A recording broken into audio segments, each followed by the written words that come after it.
Welcome to Updates with Precious. It's always a pleasure to be with you every evening to bring on the things that happen for inside Nigeria. And here now they break them down. All the matter them where they happen for inside Nigeria, they break them down and give on exclusive updates them as the matter they hot. My name is Precious Enye, and I did very happy to be with you this evening. And of course, today in a full house, we get our three supermen to join us today for Inside the House. But before I introduce our three guests to you, and perhaps four guests who will get to them because we get a surprise guest who will join us today. Before I introduce all of them, make I go give them the matter them where they hot today. So, as a concerned state of emergency for Inside Rivers State, Rivers Administrator don't confirm, say they don't release the withheld allocation to RAP. And then one question where many people they ask, and I say, excuse me, President Bola Ahmed Tinubu, sir, with all due respect, His Excellency or Your Excellency, sir, I think since the Supreme Court's been talked, they made them withhold the allocation pending on the passage of the due appropriation by a formidable House of Assembly member, House of Assembly. So now House of Assembly never sit down. In fact, you don't pursue all of them. Then how come, as all the House of Assembly no day again, and they never obey the law with Supreme Court talk, then they release the seized allocation? Are you releasing the allocation because you are now the Supreme Court, or you say that the president is higher than the court, or the president is too big to obey the court of the judgment of the Supreme Court? These are questions where people they ask, and we'll go look into them later on. But then we'll go on to other matter than we still get to do with Rivers State emergency rule, a job to decide on options for self-determination, INC President Naitoka. Then the elders don't raise alarm, say, where Fubara dey oh, we not see him oh. Where is Fubara? River State elders are asking, and they demand he comes on TV to prove he is alive. They said those rumors, they say they bias, and they here, they there. Say, na lo run, na lie yo. Where in they will never hear from our son. And that's why we'll have our fourth guest to talk to us today. Utomi to Tinubu, why no emergency rule in Lagos during Obasa saga? Why? Why you no put emergency rule that time during the Obasa saga? And then Peter B confesses and says, I am part of Nigeria's bad leadership. Nigerians pray for looting to stop. Nigerians pray for looting to stop. And then we go to Natasha Matters. Senator Natasha Poti says that the Senate operates like a court. Many lawmakers are afraid to speak their mind because if you talk, freedom after information, freedom after speech cannot be guaranteed. Should it be what it should be? Like Edo State, to don't follow. I had no follow for inside this state of emergency with South governors and say they against to. Ex-councillor killed, houses raised as Osun communal crisis worsens. As a matter of fact, the Osun State governor don't declare coffee for those areas where that's in happen because APC for Osun State don't they call for state of emergency for inside Osun State. But crisis they go on for other states like Ondo State, they never call for state of emergency. Supreme Court declares Wike's henchman Samuel Anyanwu as PDP National Secretary. But then PDP replies and said, Lori Supreme Court judgment states that Ude Okoye remains secretary. In fact, the ruling favors party internal decisions. Now, so PDP talk. So we don't know whose side we go do now. Going back to Natasha's case, is this an invitation to treat your ways to make good movement? Akpabio told me, according to Natasha. Court restrains INEC from receiving petitions for the recall of Natasha. That one saved day. We want Natasha back home to lend purposeful representation, a faction of our constituent where we say na Yahaya Bello and co, na they pump them. Now then talk this one. Fuel prices. Why would dump Dangote refinery for NNPC imports? You go dump Dangote for importation through NNPC. Nnamdi Kanu tenders apology over misconduct in open court. And then ex-AGF Kanu Agabi to lead Nnamdi Kanu's defense in terrorism charges. All this matter plenty for which we'll go talk today. Plus, okay, well, we'll look at all of these and more. So joining me in the studio this evening, I have with me, first of all, Barrister Asim Adams. Barrister Asim, thank you so much for joining me. Good evening and welcome. You will say like it's no day where you did. Sincere apologies for bamboozling you this evening. Yes, Barrister Asim, thank you for joining me. Yes, thank you, Precious. I'm so sorry where I am. There's no light. I had to go on one of my duties. Yes, at the police station. So I had to get to just somewhere to see if I can link up with you. All right. Thank you so much, sir. Thank you so much. Thank you. All right. Again, we got to join us, Mr. Ekenobi. Mr. Ekenobi, thank you so very much for obliging me to come on this. Mr. Ekenobi, can you hear me? Can you unmute yourself so you can respond? Mr. Ekenobi, you there? Mr. Ekenobi.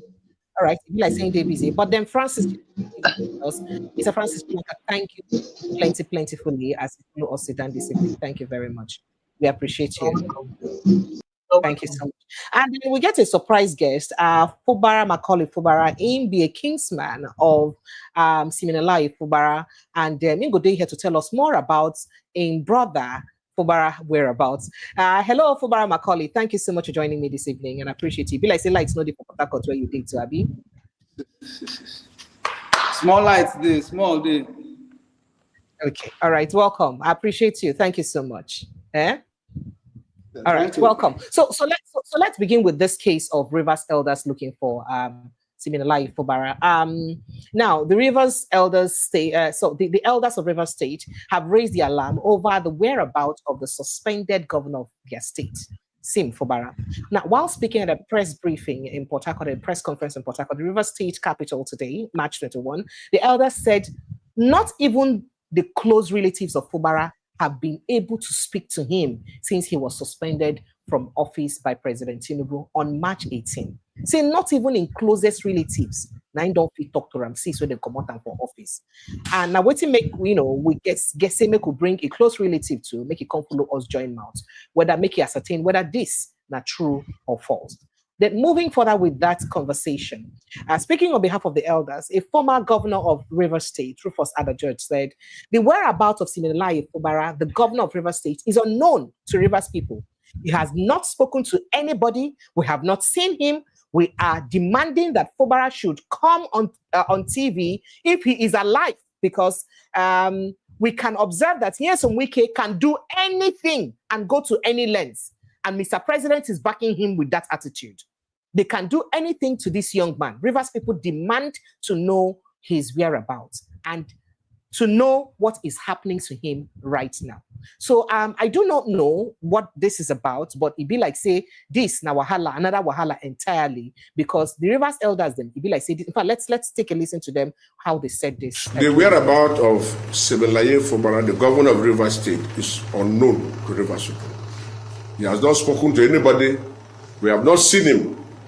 We are demanding that Fubara should come on television if he's alive, because we can observe that Nyesom Wike can go any length, and Mr. President is backing him. They can do anything to this young man. We want Rivers people demand to know his whereabouts and to know what is happening to him. All right. Okay. So let me begin with you, Barrister Sim, very quickly. Barrister Sim, I would like to start with you very quickly. If you go fit to meet yourself, make it tell us. Barrister Sim, why you think, say, there has been rumors earlier today, say the governor fee day for, say, it fits likely day for the Bayelsa State government house, and saying that Oyediri, nine they keep out. But the members is saying a lie. Say they not sure saying a they never know where it is. I would like maybe you quickly give me a response, a reaction to that before we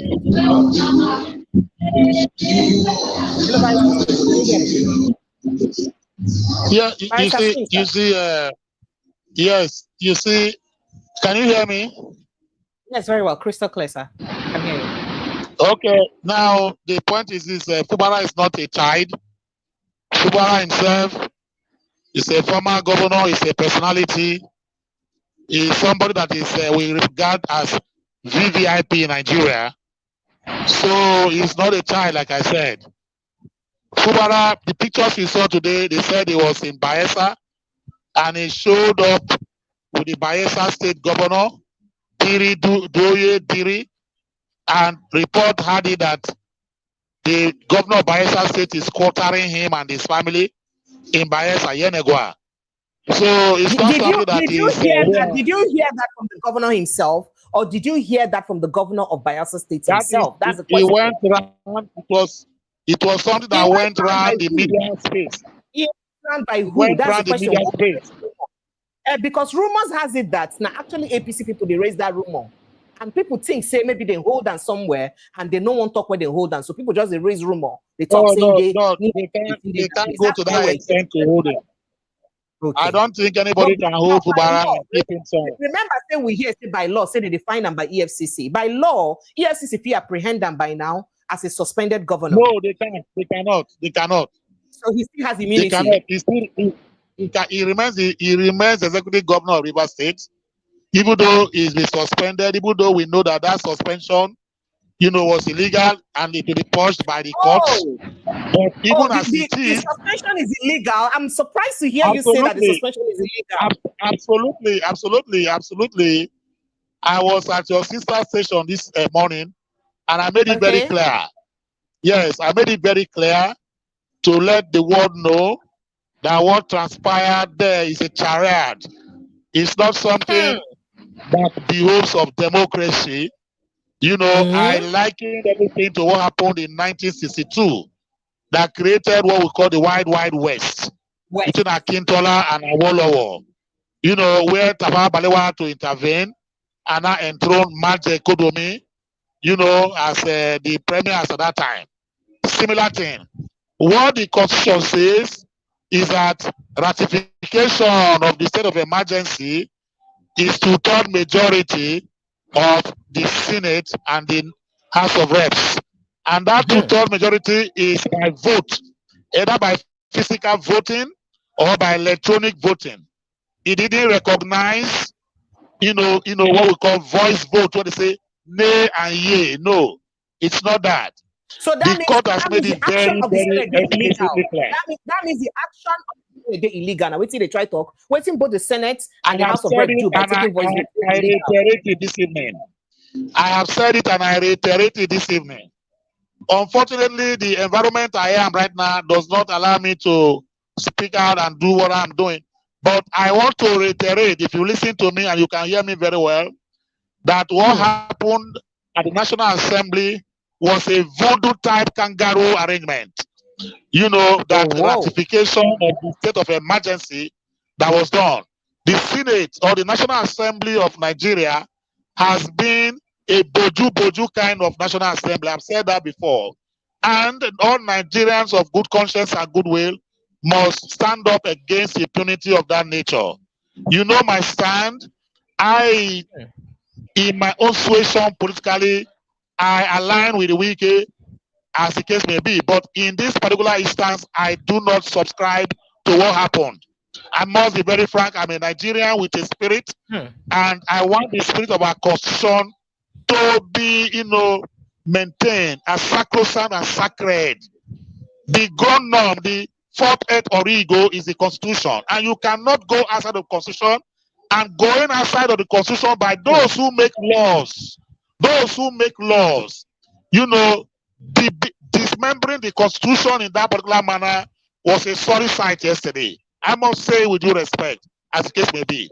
I want to also say that President Tinubu, in my own opinion, has not done anything wrong because the Constitution, Section 305, gives him the imprimatur to declare state of emergency by gazette.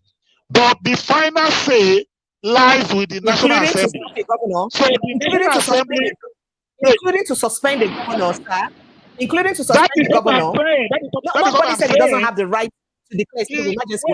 Can I just say something, please? Governor. Can I say something, please? He made illegality, yes, he made it by way of gazette. Who are those to tell him illegality? Good. And come in, precious, please. If you can allow me land, please. Let me not forget my flow. Go ahead, sir.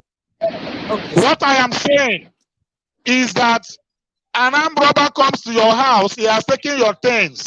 He has the powers to do that, but does not have the authority, to do that. That is why he's now arrested by the police and prosecuted. So if Tinubu had to, put and say, I'm suspending the governor, the Constitution says, yes, he can do some of those things, but it is the Senate that will tell him, no, what you did was wrong. We are not going to ratify the suspension of the governor as you have done. Because it's not part of your imprimatur. Section 305 gives the president that particular imprimatur to declare a state of emergency and give details of that declaration in the gazette. So if he has gone out of the constitutional provisions, who is to put him and whip him to line by oversight function and observing him? It is the National Assembly that should do that. The National Assembly should be able to speak up and tell the president, no, though you have the power to declare a state of emergency, but you do not have the power to remove a sitting governor or suspend him, as the case may be. So they now do what? Shoot down. They will shoot down, you know, that particular gazette that the president brought forward. That is an illegality. That is what I'm trying to say. Can you hear me? Thank you very much, sir. Yes, I can hear you. Crystal clear. Crystal clear, sir. I just needed to give you time to, I needed to give you the floor. Yes, I can hear you, sir. Very well. I can hear you very well. Can you hear me? Let me give you an example.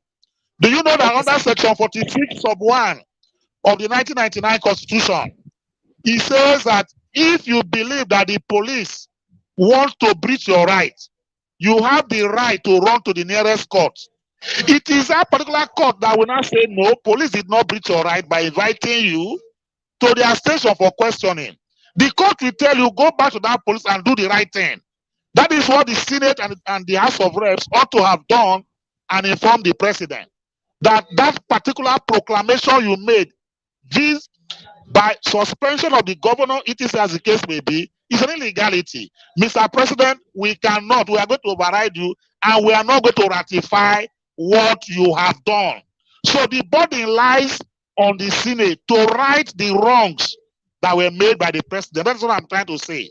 So if a child misbehaves and the parents could not caution that child and discipline that child, who do you blame? It is the parents that you blame for.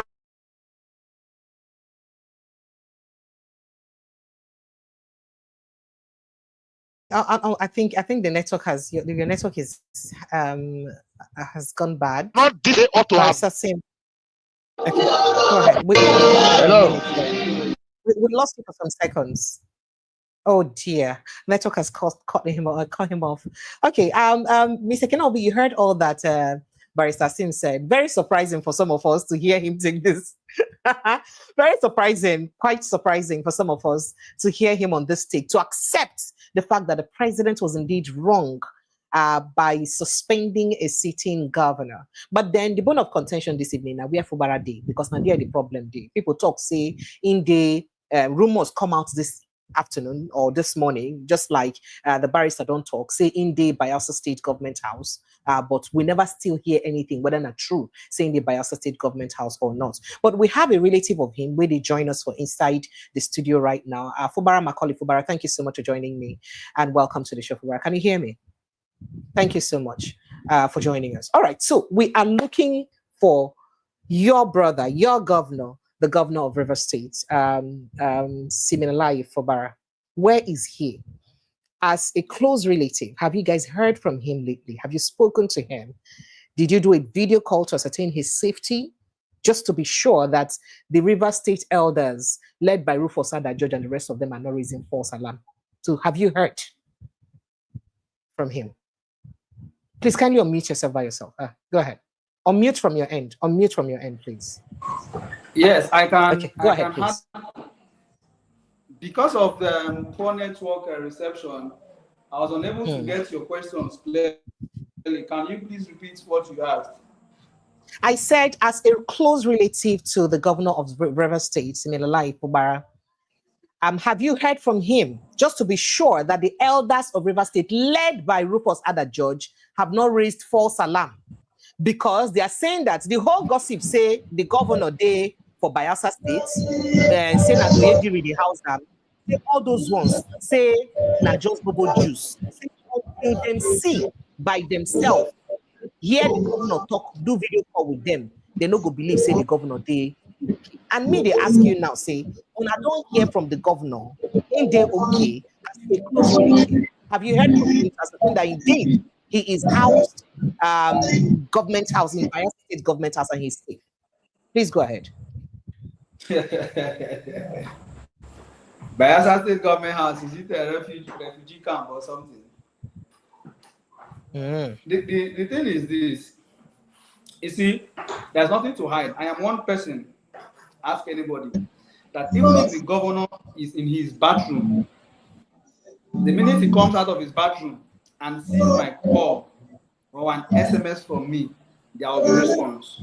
You can ask anywhere. But as I speak to you, from that day, what do you call it? The state of emergency or what people call it. And the state of emergency was declared. Yeah, I don't refer to it as that, but let us assume from the day the state of emergency was being announced, I've not heard from him. He has not responded to my text message. He has not responded to WhatsApp message. He has not taken my call.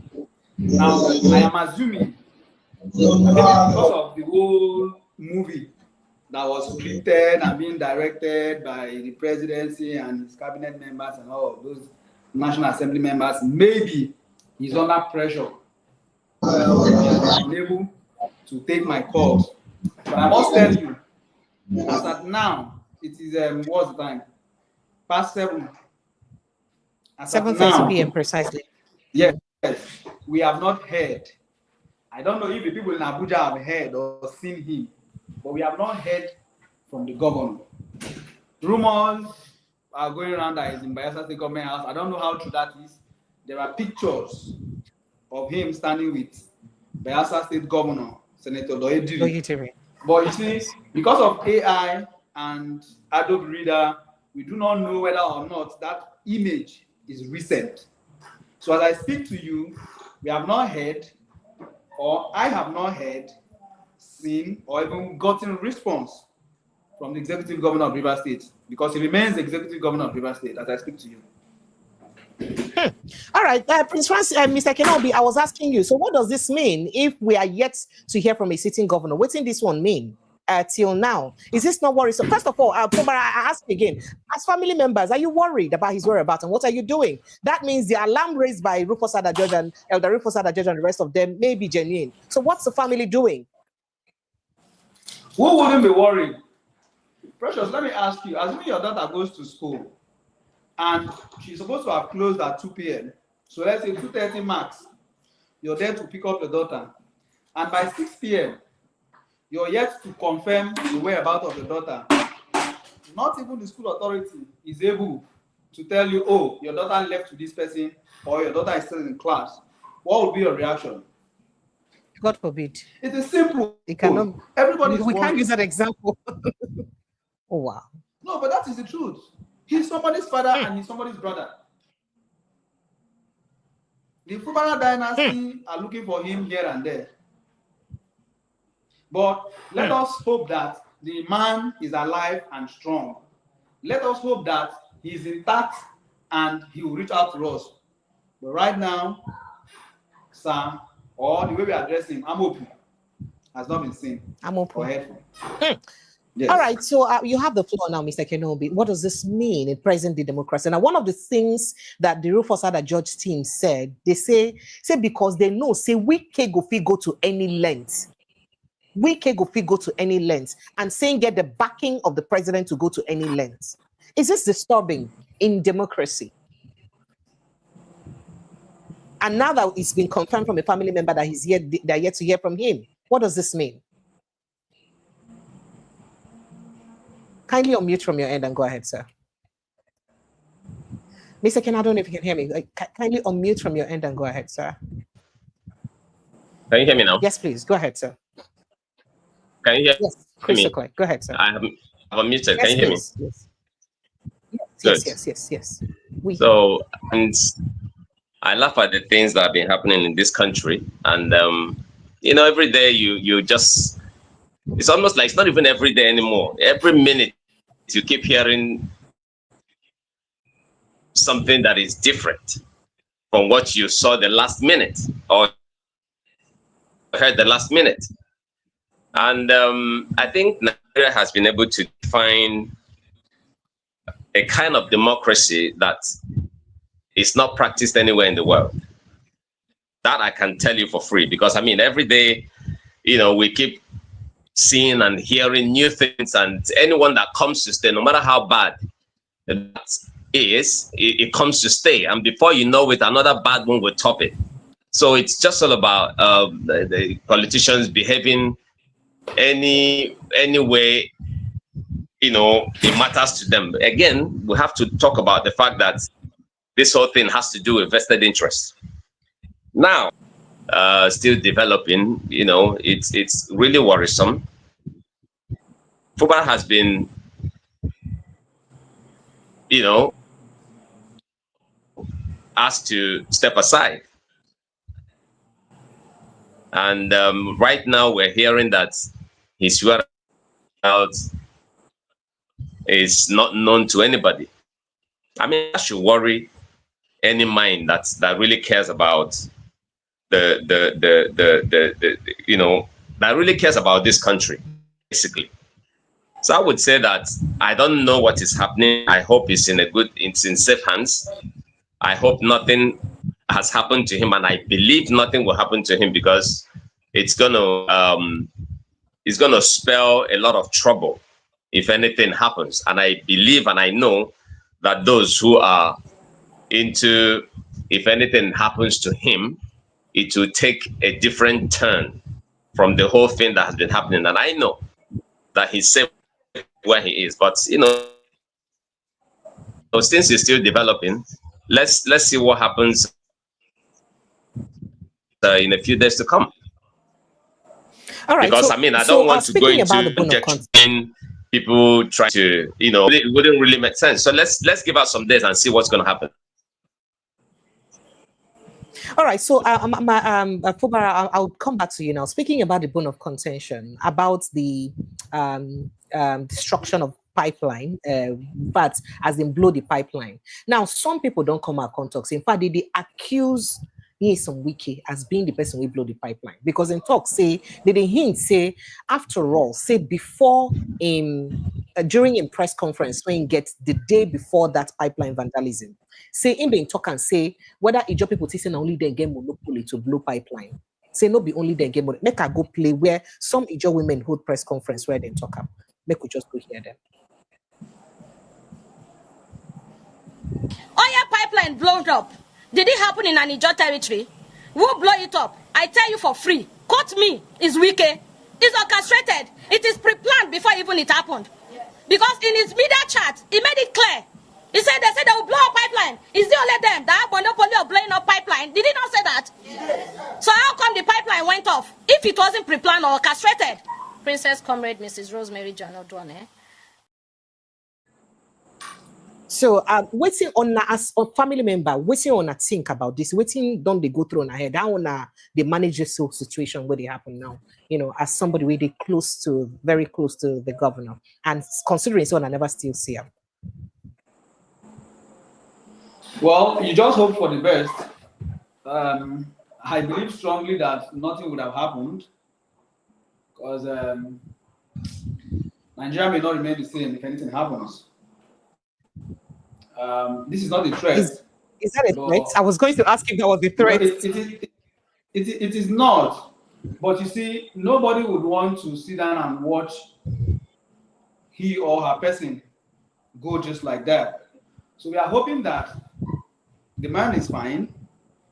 Maybe he wants to rest without reaching out to anybody, including you. You did mention that. If you did mention, you just mentioned before at the beginning of this conversation, say if anybody day where the governor they answer a message immediately, say na you. If anybody day we go call him at any time, he answer you. That's correct. Then if you don't they call him since he never answer you, if they send them messages, they never respond to you. It no show you say something they wrong. And at what length where you don't go, and I don't make police entry. What I don't do to show son I never hear from the governor.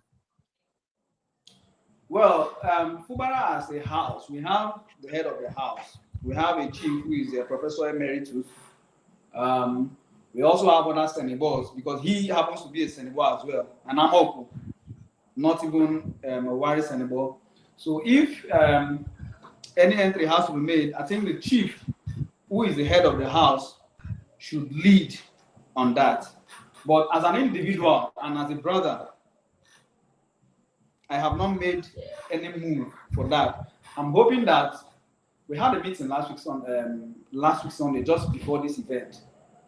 And okay, that's out of it because that's a family affair. But I mean, I'm hoping that the young man is fine. That's just it. Okay. All right. Then I come to you, Prince Francis. That is fine. Okay, all right. We're coming back to this conversation of the pipeline vandalism. We will come back to them very soon. But Prince Francis Chilaka, oh my goodness, just when I was about to bring him on, we don't lose in connection. But then make we go back to this pipeline vandalism. He did a lot of things where this woman talk for inside that press conference which she hold. She make him look like, say, now really an Ijo versus upland fight. Like every time an upland person wants to be in government, and anytime an Ijo person wants to be in government, say they'd always find way to truncate the government. She cited the Goodluck Jonathan sabotage and the Alamisiya sabotage and all of that. Do you believe that as an Ijoma? But let's quickly take a listen to that press conference. Pipeline blown up. Did it happen in Anijo territory? Who blow it up? I tell you for free. Quote me, is Wike. It's orchestrated. It is pre-planned before even it happened. Because in his media chat, he made it clear. He said they will blow up pipeline. Is it only them that have monopoly of blowing up pipeline? Did he not say that? Yes. So how come the pipeline went off if it wasn't pre-planned or orchestrated? Princess Comrade Mrs. Rosemary John Odwane. And I will tell you for free, you can see the atmosphere woman feels at this moment. We are first saddened by the fact that we lost a father in the person of Chief E.K. Clark. And in the bid of it, Pandev went to see Mr. President. At that point, for me, it becomes like a coup that was plotted for our elders. Because that visit was on the 11th. And on the 12th of March, the FCT minister had a media chat. So why didn't that media chat come way ahead of time? Why wait until Pandev went to the villa to meet with Mr. President? So it was an orchestrated plan that was executed to rubbish the Niger Delta leaders, and then coming out to the press chat to steal that nonsense that they have orchestrated. It was a coup plotted against the region, and our elders were innocently that they fell into ambushed and fell into that trap. Because one of the issues Mr. President talked about was going back. He charged the elders to go back and make peace with Wike and his godson, who happens to be our own son and his just son, ruling as the governor of Rivers State for the first time after 24 years of democracy in Rivers State, that an upland have led the people. So for me, it was a coup, like I said. Now, coming to our question, we are calling on the international bodies because now he has declared a state of emergency. That is to tell you he has paralyzed every structure in the state. And also trying to now shift the blame to Fubara. How did the crisis started? Where is Wike in all of this problem? Is Fubara going to bear the brunt of it all? And Wike will be working as a free man. Ijaw people has always bear the brunt of all the crisis, even in the Niger Delta region. Oil pipeline blown up. Did it happen in Anijo territory? Who blow it up? I tell you for free. Quote me, is Wike. It's orchestrated. It is pre-planned before even it happened. Because in its media, oil pipeline blown up. Did it happen in Anijo territory? Who blow it up? I tell you for free. Quote me, is Wike. It's orchestrated. It is pre-planned before even it happened. Because in his media chat, he made it clear. He said they will blow up pipeline. Is it only them that have monopoly of blowing up pipeline? Did he not say that? Yes. So how come the pipeline went off if it wasn't pre-planned or orchestrated? So we call on Mr. President to review his actions taken against the job people. Because an injury to one is an injury to all. I am from Bayelsa State. I am not a Rivers woman, but I am an Ijaw daughter. And I stand here as an Ijaw daughter to convene this meeting so that we will send our message clearly. Alamesaya was wrongly impeached, just like in a movement like this. And today is the turn of Fubara. Are they saying that the job people are not good for governance? So can we be laying the goods, the egg that lays the goods, and then we'll be sidelined from milking from the Federation account? In the first, Fubara allocation was seized from Fubara. Who dare them? Who dare Wike? How big is Wike? How big is he? Who made Wike? And I asked again, who made Wike? And Ijoma made Wike. Today, does he have respect for President Goodluck Jonathan? No. Does he have respect for Dime Bifaka, who held his hand and took him to Peter Odili? Does he respect her? No. And does Wike need respect? No. And so I asked again, who is Wike? Nobody. Who is he? That Wike will denigrate all of Ijaw nation. Wike telling us that Asawana It's for our God's will. Thunder should fire it up. Thunder will continue to fire with it. The oil and gas passes through our ancestral land.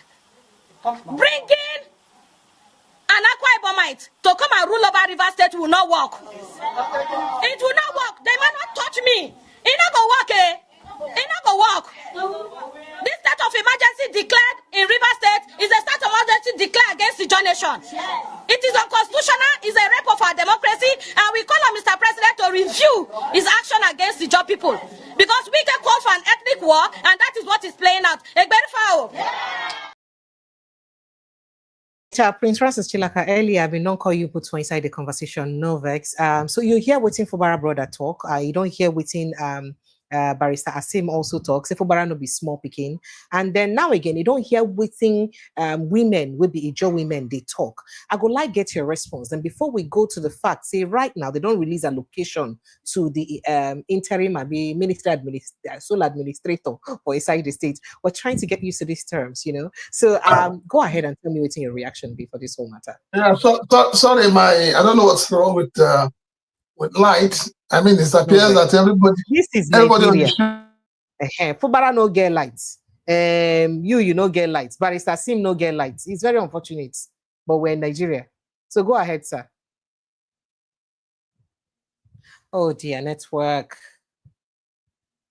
Okay, so the network is very bad. Well, while we're waiting for him to rejoin us, while we're waiting for his network to fix up, Fubara, if you hear me, I would like me come into the conversation. So you hear waiting those Ijo women then talk. They talk say this na fight. They talk say this na fight against the Ijo people by waiting Wike they talk. Do you also see it that way, or do you people see it that way in Opobo? Those of you Ibane people, you see it that way, that this is more like an ethnic war against the Ibane people. She stated that for the 24 years of democracy in Nigeria, this is not the first time where a job person they be governor of River State. This is not the first time. And this first time, they come be like say that an Ikwere man deliberately won't wage war against a Ijo man with in power. I would like to get your response. Well, we are all Ijo people, you know, but I beg to differ on her online or her thoughts. Okay. See, this is mere politics. It is politics.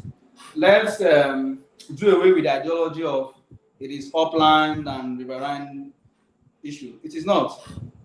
It is not. If it was so, ordinarily, His Excellency Similaye Fubara won't come on board. So I wouldn't want to be a party to those persons that would come out and say, oh, look, it is because this man is a job, that is why it is like that. See, if I like power and I like to be in charge, I want to hold that position. So if I bring you, even if it was an upland person that Wike brought to be the executive governor of River State, and they do not agree, Wike will do the same thing. I don't want to join issues with people while some say, oh, because he's an Ijo man. No. That's my own pick. I don't know about other persons. I am an Ijo man. I am from Opobo. I am of the Fubaras. So, ordinarily, I should be on the side of the governor and the side of the Ijo people. Now, I'm not saying I'm not on their side, but I'm saying that my own thinking or my ideology is that this is pure politics. It is an African politics. We are not in the Western world, and this is how they play African politics. So you have to be smarter. This African politics is not the kind of politics where you come to, you know, address the crowd and you talk and you say things that will, you know, touch the people, and they will now say, oh, he's such a nice man with so much thoughts and ideology, so let's vote him. No, that's not African politics. And so I would not want to join issue that would now say, oh, because he's an Ijo man, that is why it's like, no. If Wike is naturally like this, he likes power, he likes to be in charge, then even if he was an Obia, in fact, even if it was somebody from Rume Pirikon, he would do the same thing. So let's not cause confusion or bring fighting or anything into this. It is not an Ijo matter. But as Ijo people, we will stand by our Ijo brother. Thank you. All right, so our Prince Francis Chilaka, no like network will knock you off. Make I get to hear what you really talk. Go ahead, sir. Okay, so as I was saying, I said that Fubara is an adult, and I believe he can take care of himself. The concern of his family cannot also be thrown away, should not be taken for granted. Knowing the way Nigeria is, and knowing the way Nigerian politics is, knowing the fact that in recent times we've had people disappear without any trace. Yeah, you know, so I understand why everybody is worried where he is. But I can assure you that I do not think, and I don't want to believe, that the federal government will be so stupid to, you know, put him under house arrest or to allow any harm to come to him. But we'll wait and see what plays out. But talking about the fact that the press conference held by that lady, I said I didn't want to get emotional because we have a problem in Nigeria. The problem in every state in Nigeria, certain people are marginalized. And it's unfortunate. As a matter of fact, for that River State, in my own tribe, now they're much more marginalized, though. Would they even hear our voice?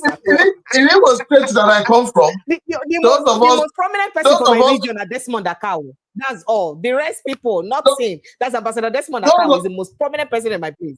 In River State. In Imo State, and I'm sure those of us from Owerri zone and going down to Mbise were the most marginalized.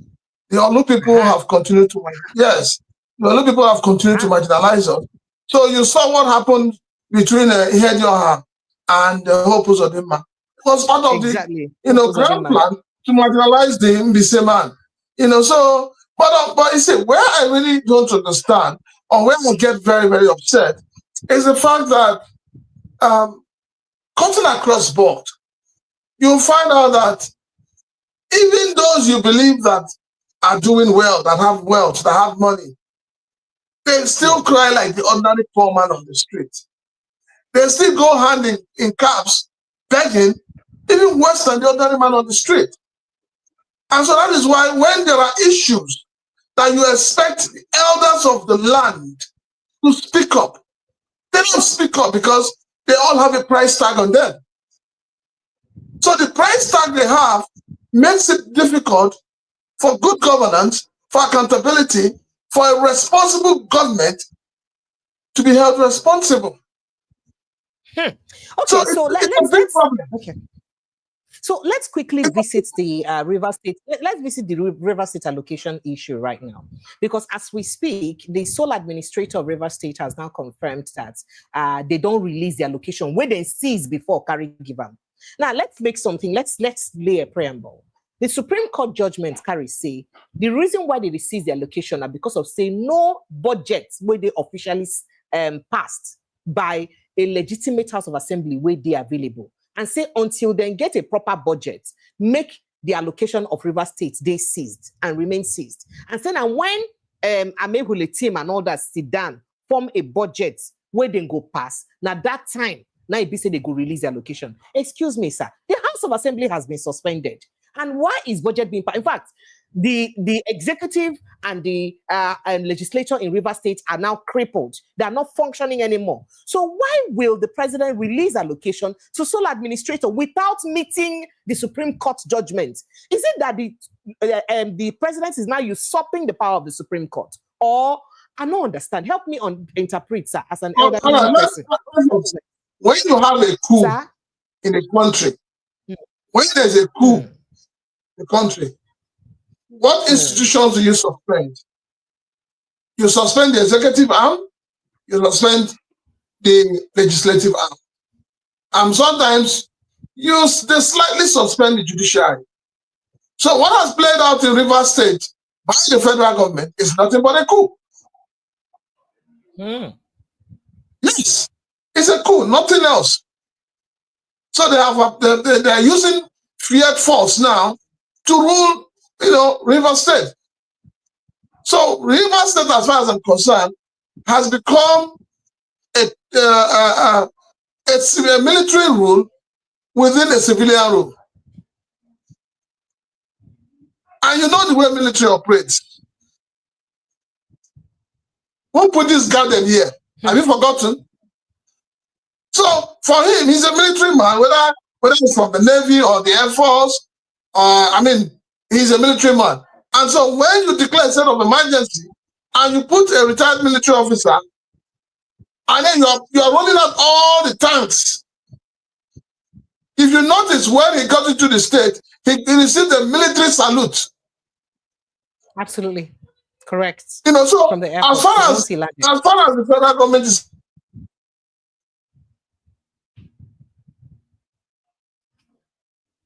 but yeah, I think I've lost you again, Prince Francis Chilaka. But while we're trying to get back to Prince Francis Chilaka, what you have okay. How do you expect the man to function? So who do you expect to look?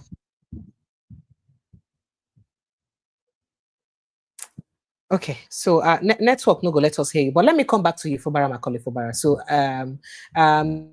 it gets waiting we just hear for news recently as this Tuesday, Tuesday, Ijo Youth Congress then begin to say Tuesday's declaration of a state of emergency in Rivers State by President Bola Tinubu has rekindled the quest for self-determination by the Ijo ethnic nationality in Niger Delta. It was really never obvious that the Ijo ethnic nationality were, had this quest for self-determination. Now, Professor Benjamin Okaba will be president of the Ijo Youth Congress and INC, the Ijo Apex Sociocultural Group for inside Ijo land, told newsmen today that for Ijo people, we are not too happy because we see this as another slap on us. But again, our position will be deliberated upon in a wider stakeholders meeting and will be convened later. Do you agree with what he's saying as an Ijo man? He say they see what the president do as a slap on an Ijo man, and then say as Ijo people on a go see later and a position would on it. That means the Ijo people never take position on this yet. What do you say the position could likely be?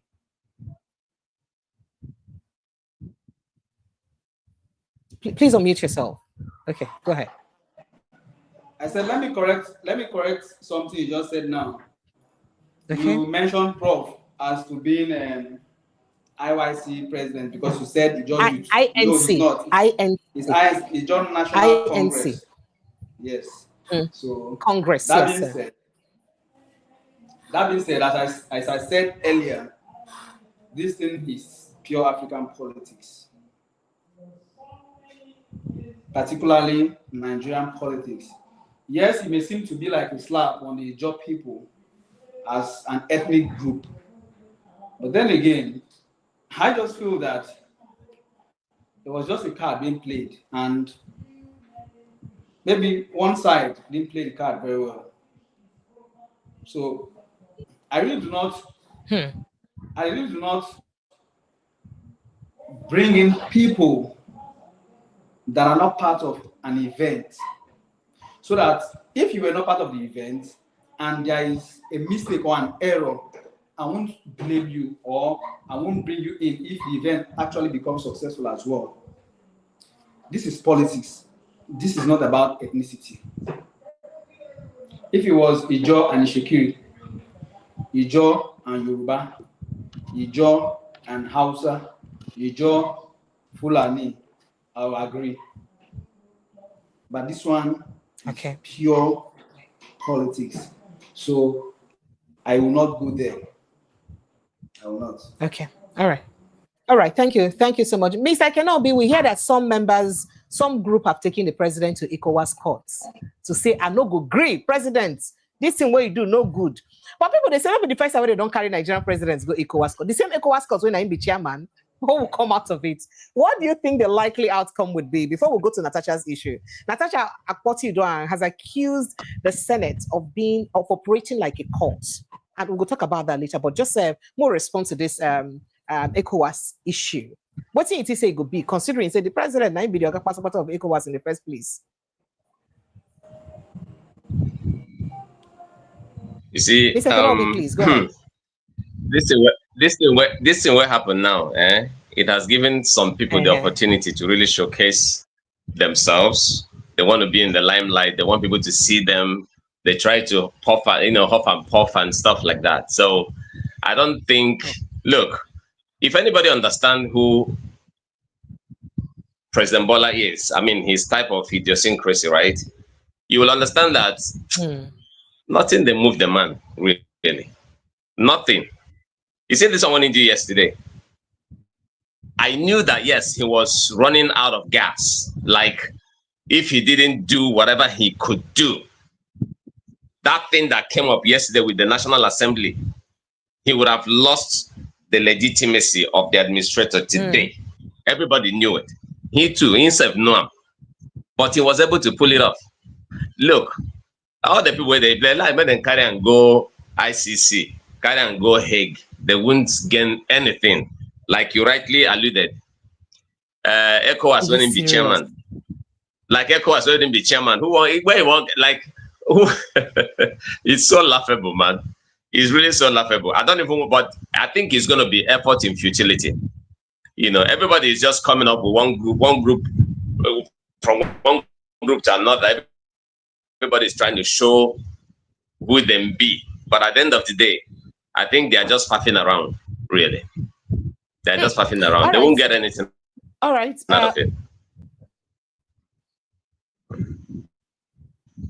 All right.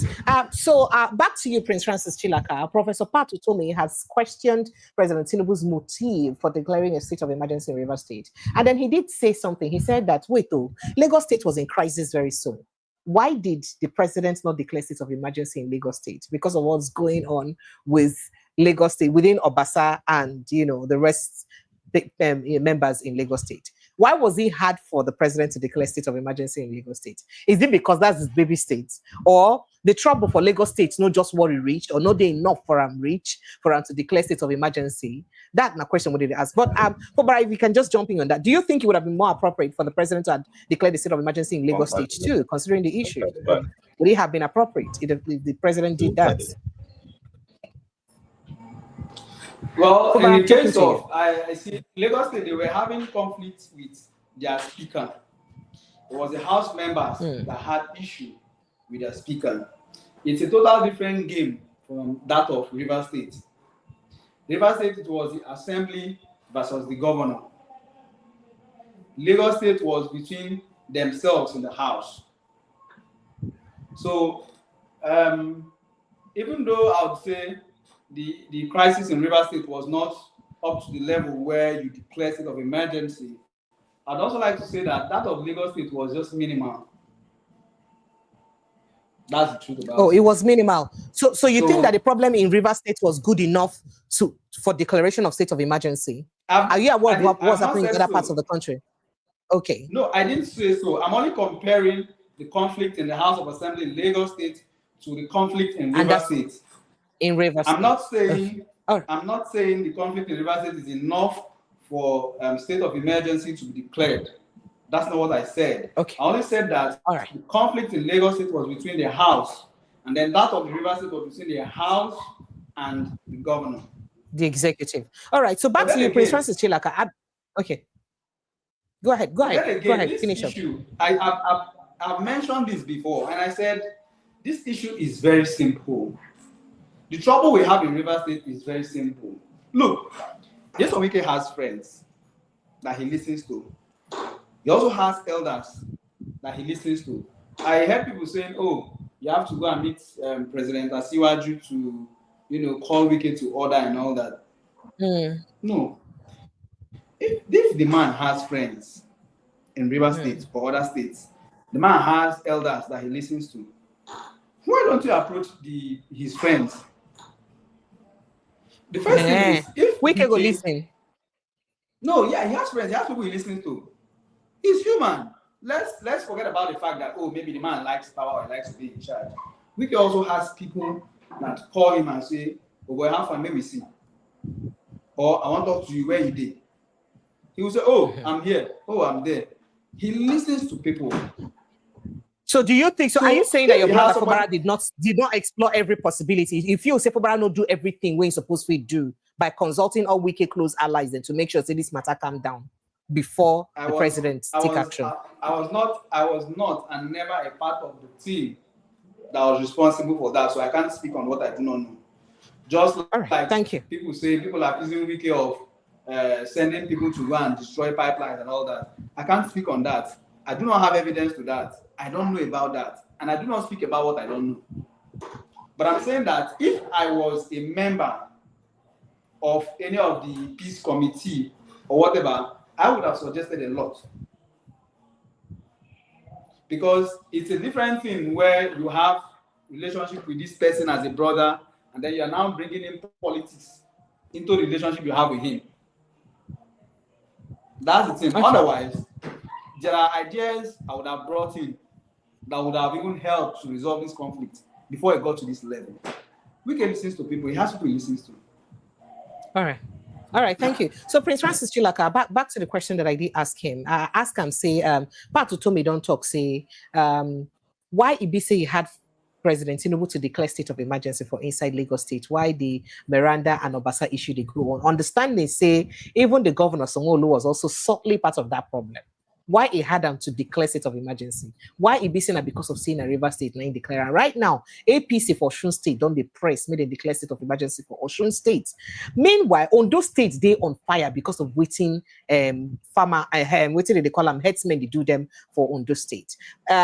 Fulani headsmen too. No let's Benue people even go to their farms. Same thing with Enugu State. But because those states are APC states, and maybe because the governor of Enugu State is tilted towards APC a little bit, even though he's a PDP man, so they not just complain, they not talk anything about them. So it just like say everybody just they come. So what do you think about this? And then from there, we'll take the reaction of Peter Obi, where Peter Obi talk, say, make people pray for Nigeria leaders. Say himself follow for the bad leaders we Nigeria don't get. Make them pray. Maybe prayer will solve the problem.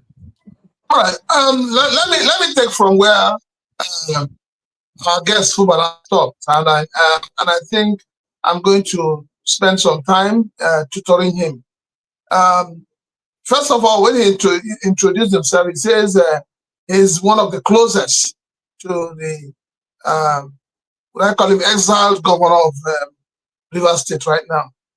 You know, he says he was one of the closest, and he also made that clearer when he said that if he's not with his phone and he comes back and see a missed call or a message, he will respond immediately. So the governor did not, considering that closeness, the governor did not need to add him to a committee that would have resolved this crisis. And when people talk like that, I just come to the conclusion that he doesn't really understand what has played out in Rivers State. What has played out in Rivers State is that you have a godfather who wants to be given every accolade as a godfather, who wants to be given access to the resources of the state so that he can do what he wants. He wants to be the one to determine who becomes a commissioner, who becomes an SA, and all of that. He wants to be a de facto ruler. And, you know, we need to put this in perspective. And that was a bone of contention between Fubara and Wike. It had nothing to do, no matter who you talked to, Wike would not have listened to anybody, because Wike feels, I put you there, I made you, I am your godfather, and whatever I say is law, and you must obey it. You know, Wike wanted to replicate what you have in Lagos State, or what you used to have in Lagos State, or what you still have in Lagos State, where one man was said to be in charge of everything that had to do with governance in the state. So we need to have this, you know, at the back of our mind to not know the kind of man we're dealing with. And also we need to realize that power corrupts, absolute power corrupts absolutely. You know, so that was the situation where, that Fubara found himself in. And Fubara did not want to be swallowed by the ocean. He wanted to be afloat. He wanted to be alive. He wanted to give good governance, a direction to the people of Rivers State. He wanted to be a governor of the people. He didn't want to be a puppet in the hands of one man. So this is the bottom line of the problem that you saw in Rivers. Don't also forget that Wike was boasted and continues to boast that he paid for nomination forms for almost all the members of the State House of Assembly. And so that is why the allegiance to him by this State House of Assembly members is second to none. So when you have a situation like this, it becomes difficult for you to reason with such a man. Now, moving out of it, why everybody keeps saying, why is it that state of emergency was not declared in Lagos? I mean, which father would bring out his son for slaughter? No matter the sin, the crime the son commits, a father will always protect his own. So anybody thinking that the president would open his eyes and declare a state of emergency in any of the APC states, that person must be high on something that is very cheap. And that was why when the issue of the house was going on in Lagos State, the president had to find a solution. And the solution he gave is simple. You go and continue as your speaker and do your speaker, but forget the structure. So it's a problem of, it's an issue of structure. He who has the structure controls the state. And we can say it almost every opportunity that he has built a structure and nobody can take the structure from him. So anybody coming out to say, oh, it's not ethnic thing, it's politics, you can took it to the point that it was becoming an issue of ethnicity. Because for him to come out and tell you that the Ijaws are the minutest tribe, then it means that something is wrong somewhere. And that's why I said right, that thank you. what played out in Rivers State played out in Imo State. The difference is that the Supreme Court were the ones who decided to push the people from the Owerri zone Mbise back to the quarters.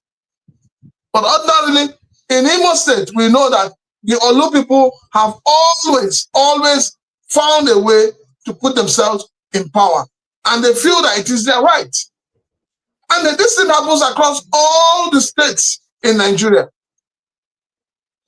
So I believe that, I personally do not think that a President Bola Ahmed Tinubu, no matter the circumstances, would have declared a state of emergency in Lagos.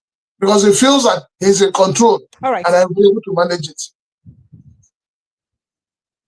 Thank you. So would you kindly respond to what I told you that Peter Obi said, where he did say that that they are the problem. He said we are the problem of Nigeria. And Nigeria is a country God blessed with everything and removed only one thing that we need the most, which is bad leadership. So pray for all of us. Do remember me and everybody who is please, let me say this. Peter Obi should forget that issue of prayer.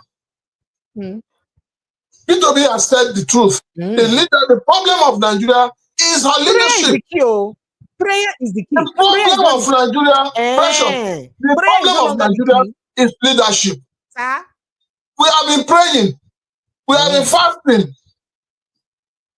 Every January 1st, most of the pastors in Nigeria will declare 40 days fasting, 30 days fasting, or 100 days. They will have vigils. They will have what do you call them, crusades, praying for Nigeria. The Catholic Church has been praying for Nigeria for how many years now? Pray for Nigeria in distress. Pray for Nigerian leaders.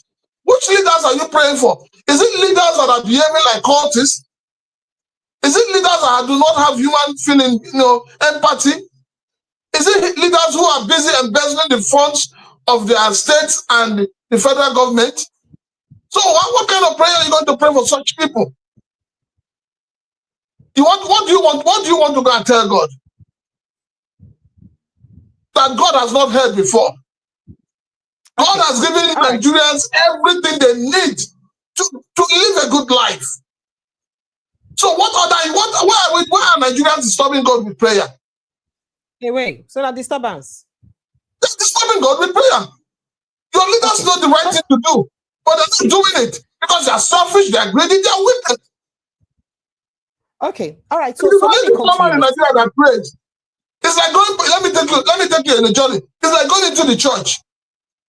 When the pastor needs something, he wants to buy a car. He comes to the congregation.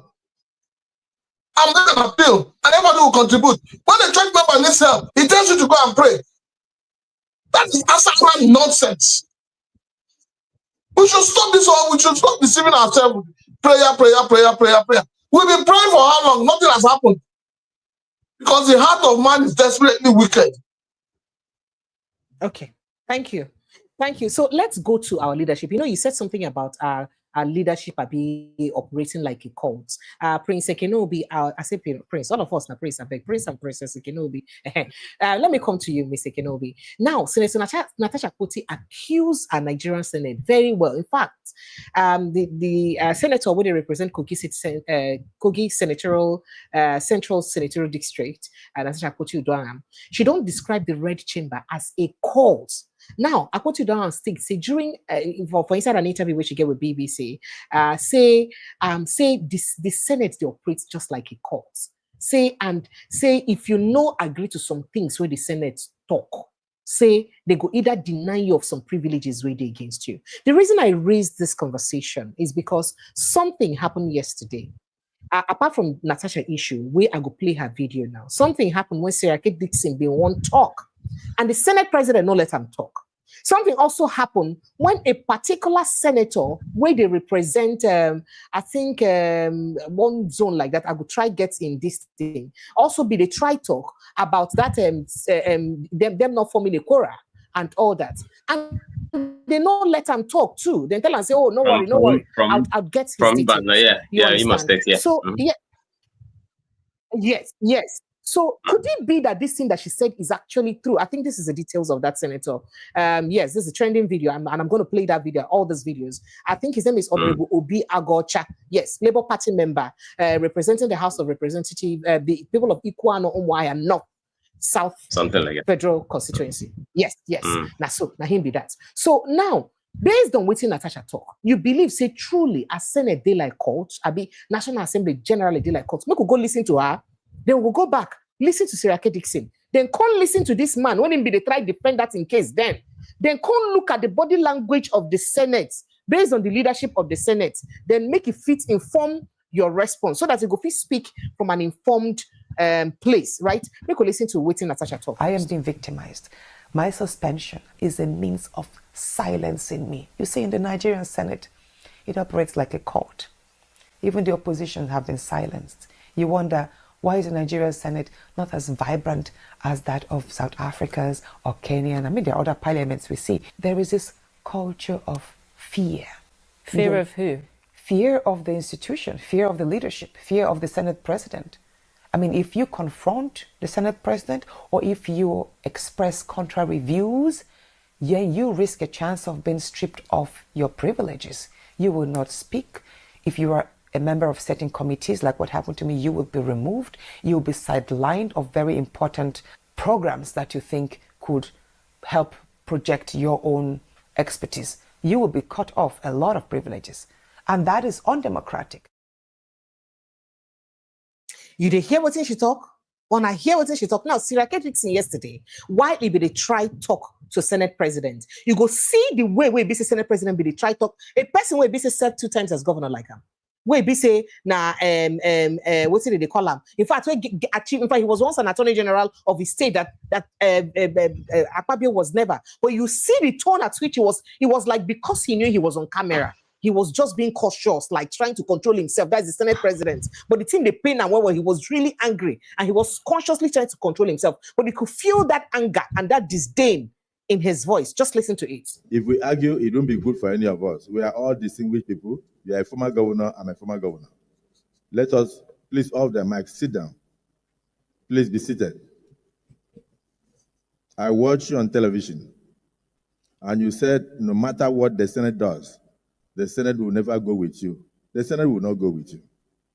You said no matter what this Senate does, the Senate will not have your vote on anything the Senate does. That's what you said on television.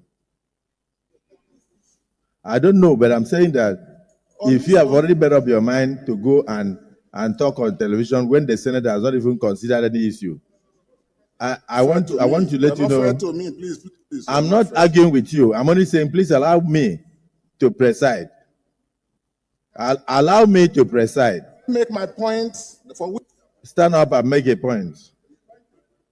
Thank you, Mr. President. Please, you know, we must have mutual respect for all of our colleagues, okay? And I do have regard for you, particularly as our presiding officer. I appreciate and I think that should be reciprocal. So you hear the way this, Senator Saraki Dixon subtly conduct say, I get respect for you, particularly as a presiding officer. But when I hear the tone where we say the Senate President use, they talk to Saraki Dixon, then we could listen. For instance, before the floor of the House of Representatives yesterday, as this particular Senator Obi Agwocha tried to talk, and how the Speaker is responding to him, then make us know whether it really show. Say truly, the Nigerian Senate or National Assembly are truly like a cult, like Natasha Akpoti-Uduaghan. Just raising the point of order. Yes, Honorable.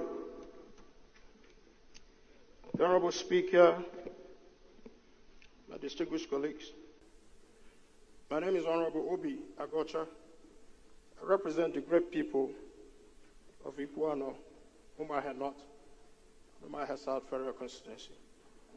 Mr. Speaker, since the President's letter concerns proclamation, Mr. Speaker, the constitutional procedures that must be followed as enshrined in Section 305, subsection 6B, that says for us to consider this President's request that this House must have two-thirds of members present. Mr. Speaker, may I please ask... We already have our attendance registers, Honorable colleague, and we will rely on that to ensure. Mr. Speaker, this is a constitutional... Yes, Can we do a head count, Mr. Speaker? That to is not... ascertain that we have a quorum. Yes. To ascertain that we have... Yes, yes. Our attendance register will guide us accordingly, Honorable. Please. Sir. Our attendance registers will guide us accordingly. Members are still signing, and at the end of the day, we'll take attendance. Mr. Speaker, can that be made available now for the members to know whether we have formed a quorum? Whether we have formed a quorum, Mr. Speaker, as enshrined in the Constitution, Mr. Speaker, so that our deliberations are not going to be deliberations based on illegality. It is noted, Honorable. Please, you can sit down. Sit down, please. Your point of order is noted. Please sit down. Now, Mr. Kenobi, you see the way it be sitting, you talk, and if you see one camera pan through the full view of you go see the seats being there very vacant. In fact, people where they that house based on the number of seats for the house, you know, they like say they half of the house. That means they may not have actually formed the quorum. But see the way they use Hosham down. Until now, is it not the right thing for them to even make that the attendance list public? Make Nigerians see the people who attend and to show, say, truly, they form a quorum and they reach two-thirds, and all of them will be two-thirds. Now you say, yay to that voting. The reason why they talk this, we say Nigeria not be the only place where you say we get, what did they call them, where we get a parliamentary Abina, where we get parliament. That is AKA House of National Assembly members. In Ghana, they just voting a new president for Ghana. And the Ghanaian president, Mahama, bring, what did they call him, budget to present. If you see the way they scrutinize the budget, the challenger, just hear a bit of a few things that happened before the Ghanaian parliament recently. The second point I want to draw your attention to is that your budget, even the one that you brought, your budget, it betrays your priorities. You see, like they say, don't tell me what your priorities are. Show me your budget, and I will see what you value. This budget that you have brought is the budget in which you have told us, first of all, that you value Ghanaian women so much that you are going to set up a bank for them, the Women's Development Bank. You have put $51 million allocation, 51 million cedis, 51 million cedis allocation in this budget for the Women's Development Bank. And then you have put 70 million cedis for research at Jubilee House. You see your priorities? The budget is beginning to betray your priorities. You give all of the women in Ghana who are looking for this bank 51 million, and then you give research at the office of the president 70 million Ghana cedis. You are beginning to see your priorities. Honorable Deputy Minister, you told us that something has happened that's never happened. The president has gone to negotiate minimum wage. How much? 10%. By the way, the previous administration did way better, 25% plus. But while you are increasing minimum wage by 10%, you have increased the compensation budget at the Office of Government Machinery by over 720%. Hey. Over 720%. This is what the leader of the minority said, that very soon we'll see the true colors of the umbrella. You see, your priorities are beginning to show. You need not less than about 1 billion Ghana cedis to close the infrastructure gap within senior high schools. You say you don't have fiscal space, you don't have money for it, but you have found 4.1 billion cedis to buy gold. Gold that was being bought from liquidity that was being brought into the jurisdiction by foreign companies that wanted to buy the gold. Now you want to take taxpayers' money, 4 billion Ghana cedis, to go and buy gold. Are you seeing your priorities now? You have made available 100 million Ghana cedis for capital expenditure at the Office of Government Machinery. What are you buying there? More cars or what? 100 million Ghana cedis for capital expenditure. And yet, you say to the young people of this country that there is no space. Paragraph 478. That's why I'm worrying whether you've read it. Paragraph 478. You say there's no fiscal space to recruit young people into the public service. But you find 100 million Ghana cedis for capital expenditure, to buy cars and other things. Are you seeing where your priorities are? If I take you into a further analysis of your own numbers, Honorable Deputy Minister, your own numbers. Like my brother John Jenapo used to say, Mr. Speaker, we have run the regression analysis and the correlation analysis on this side, and we know all the figures. I'm happy he's here in the chamber. Mr. Speaker, we have also run the analysis. If you look at compensation allocations, Honorable Deputy Minister, do I have your attention? You will find that for the Office of Government Machinery, you have allocated 2.7 billion for compensation. By the way, when it was 327, you used to complain and do press conferences. Now it's 2.7 billion. But what is even more worrying, the economic sector ministries, 7 of them, the ones that are responsible for generating growth, expansion of the economy and jobs for people, you have given them a paltry 2.2 billion Ghana cedis. You value Office of Government Machinery compensation more than 7 economic ministries. You were telling us a few minutes ago that infrastructure is the most important thing. While you have made available 2.7 billion cedis for compensation at the Office of Government Machinery, Honorable Deputy Minister, if you check your budget, the numbers, do you know how much you have given for compensation for the infrastructure sector ministries? A paltry 700 million Ghana cedis. So your budget is showing your priorities. All right, so Mr. Kenobi, you did here with me, and this is exactly what played out today. I think that was on the 18th of March, so 3 days ago, before a parliament, the Ghanaian parliament. And you see the way they scrutinize the budgets where their president bring before them. The day our presidents carry budgets go before our National Assembly. Now, on your mandate, we shall stand. Now we'll sing for them. Till today, we never know, we never see them scrutinize and ask questions on figures where they inside the budget. And the son of Erufai raised one important order. He talks, say, every day, every year inside budget, would they buy new laptops, would they buy new computers, would they buy new ACs, would they buy new spoons, would they buy new plates for government house, would they buy new things every time? Say these things not they perishable. Make we need to renew them every year.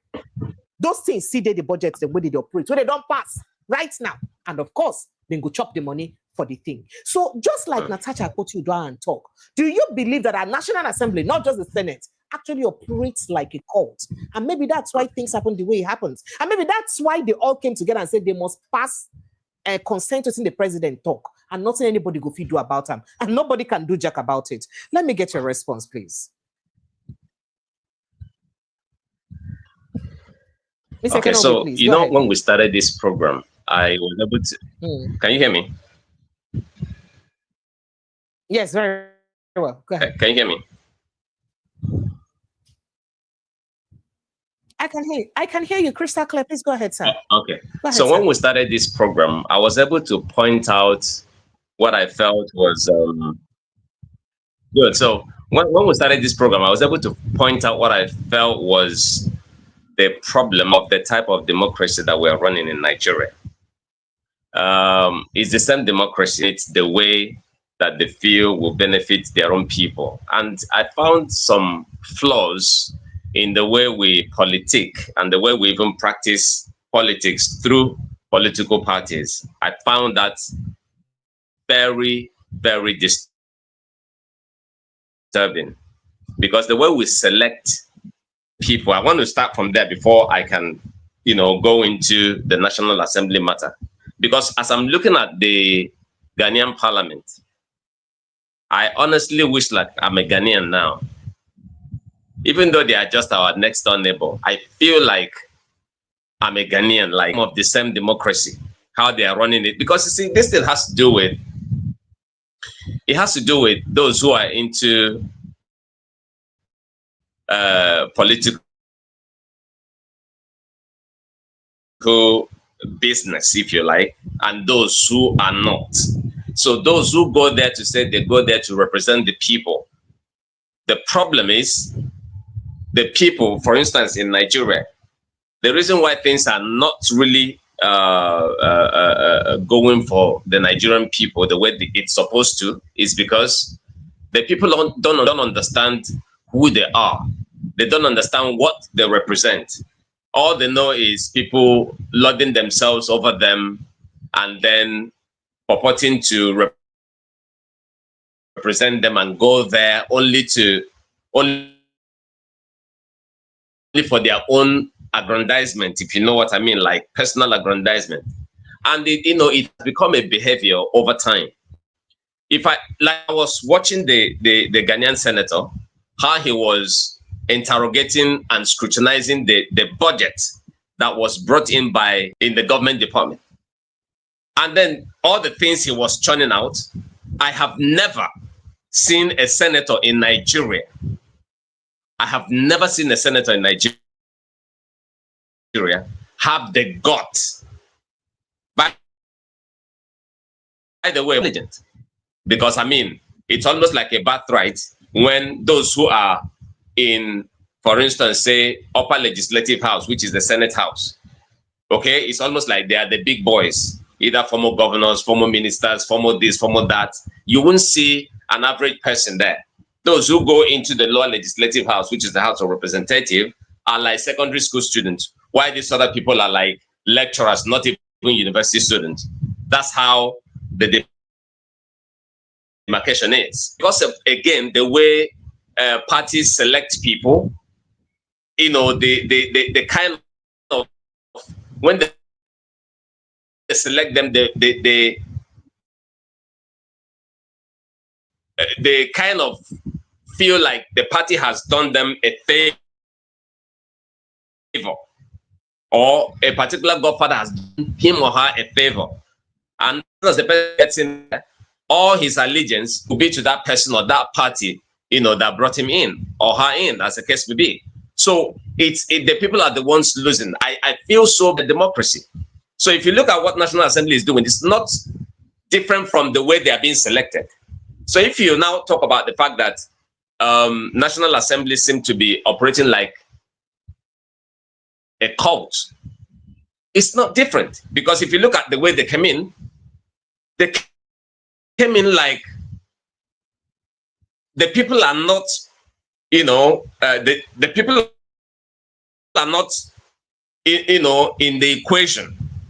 And then when they come in, depending on the political, arrangement, now you talk about the Senate president. What do you expect from him? They will have to form that kind of arrangement where if you want to speak, they will gag you. Then the question is, why are we running a democracy?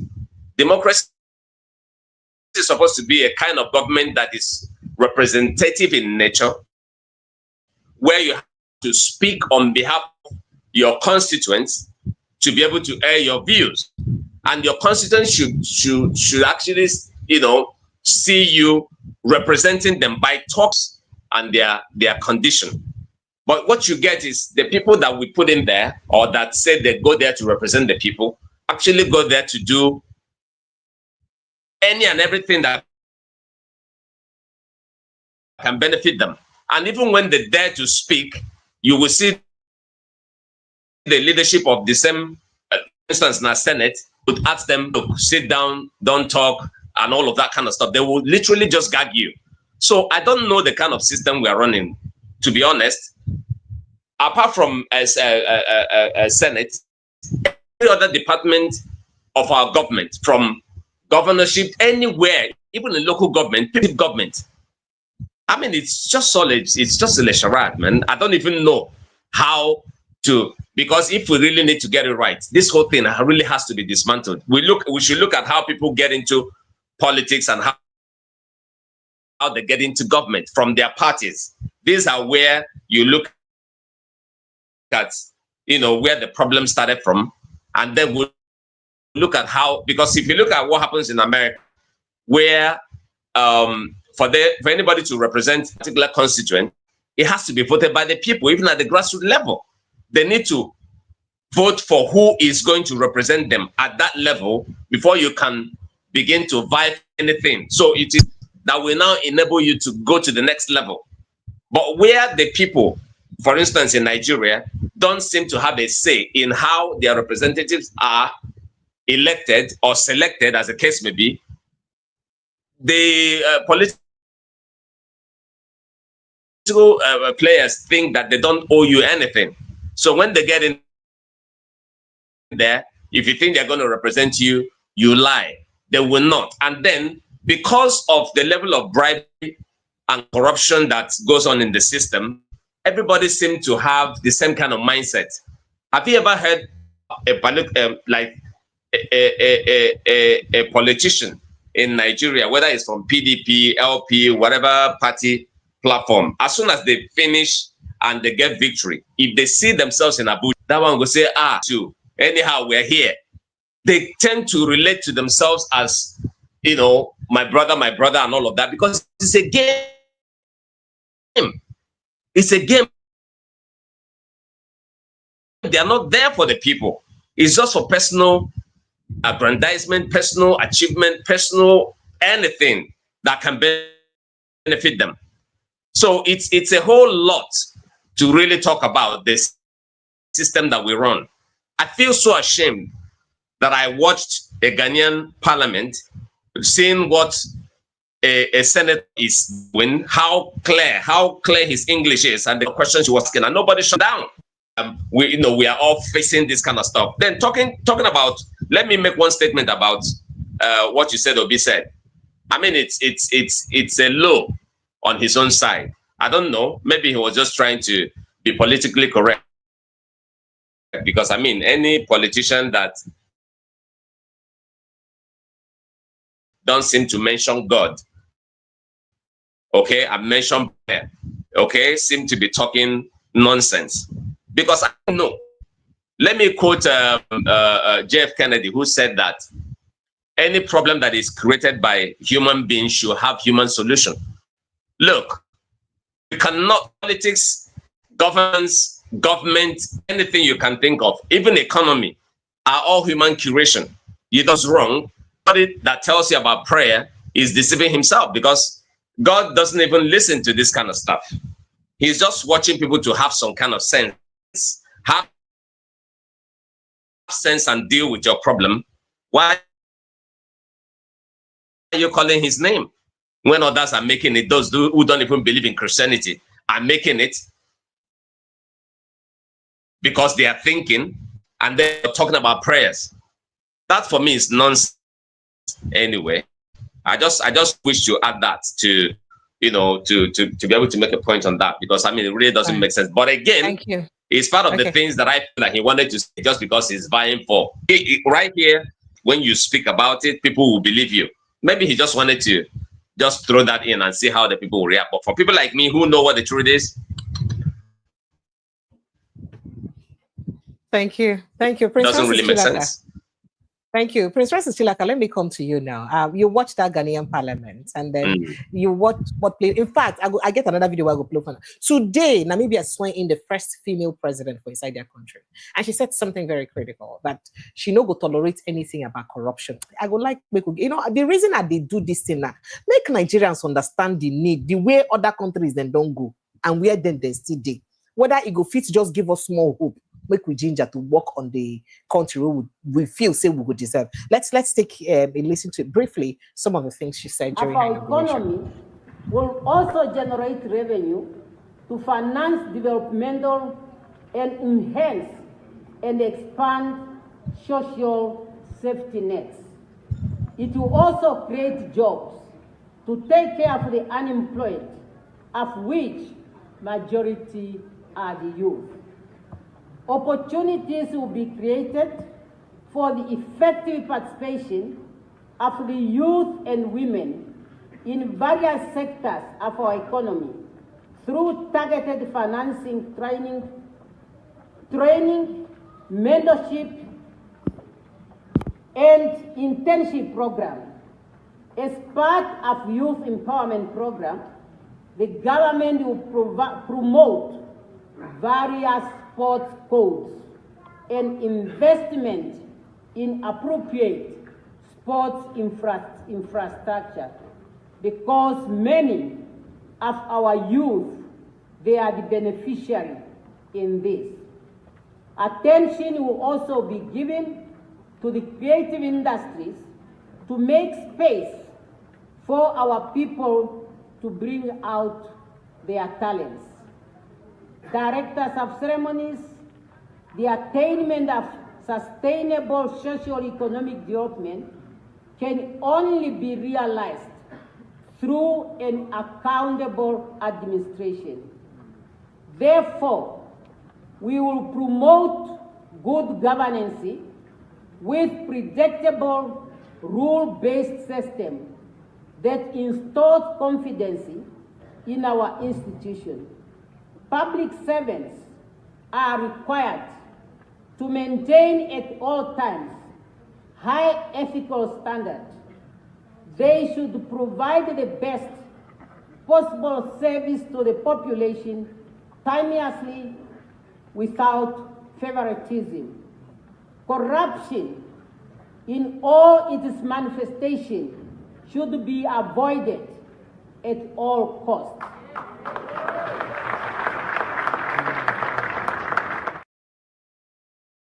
You hear what she talked, Prince Francis Chilaka. Let's go back again to the Nigerian system. Just a lot of people don't talk a lot of things. Adipo, you don't talk, say, Nigerian problem is spiritual. Because, and some people don't say, maybe if you really is spiritual, because I never see anywhere where it be says until we carry ordinary hand, they happen like this. In a country where a young lady just talk just over the weekend, say the president, they're very terrible at his job because things they're very hard and inflation they high and people they suffer and people called for her crucifixion. People call say made them kill her by hanging because of say she said the president they terrible. And just as she they talk that he never reached better 3-4 days when she took and the president declared a state of emergency for River State. Why not they in as much crisis as some other states in Nigeria, like Benue, like Yobe, like Borno, like Ondo State, where it be said that they kill human beings, they die. He declares state of emergency. To top it all, he suspend a sitting governor, which is waiting. A lot of people don't talk, say they impeachable. Offense where they impeachable when you don't commit. Even Barrister Adams, your friend, for the first time, talks, say waiting president they very wrong.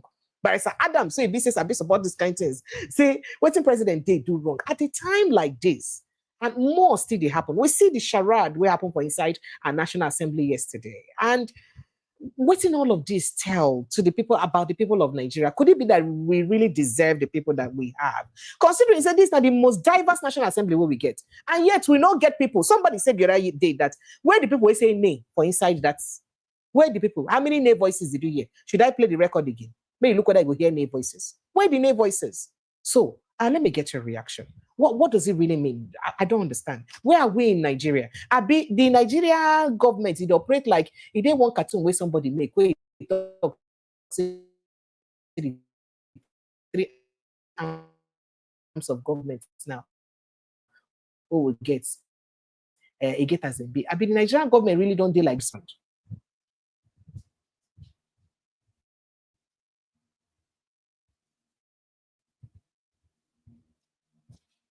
Go ahead, sir. I can hear you. Prince Francis Chilakas, are you there? Please kindly unmute from your end. From your end, kindly unmute. Oh my goodness. Lights don't dabaru again. Oh, apologies. My apologies. Looks like a light has gone. I'm sad. When you feel join us, please. Can you hear me, sir? Please don't be sad. I am they don't so take your light sad. again. No vex. I'm so sorry, I am sir. crying. I'm so sorry, sir. I'm deeply, Sorry. deeply crying. I've never been this sad. But I'm telling you, I wish it was possible to denounce being a Nigerian today. I'm telling you the truth.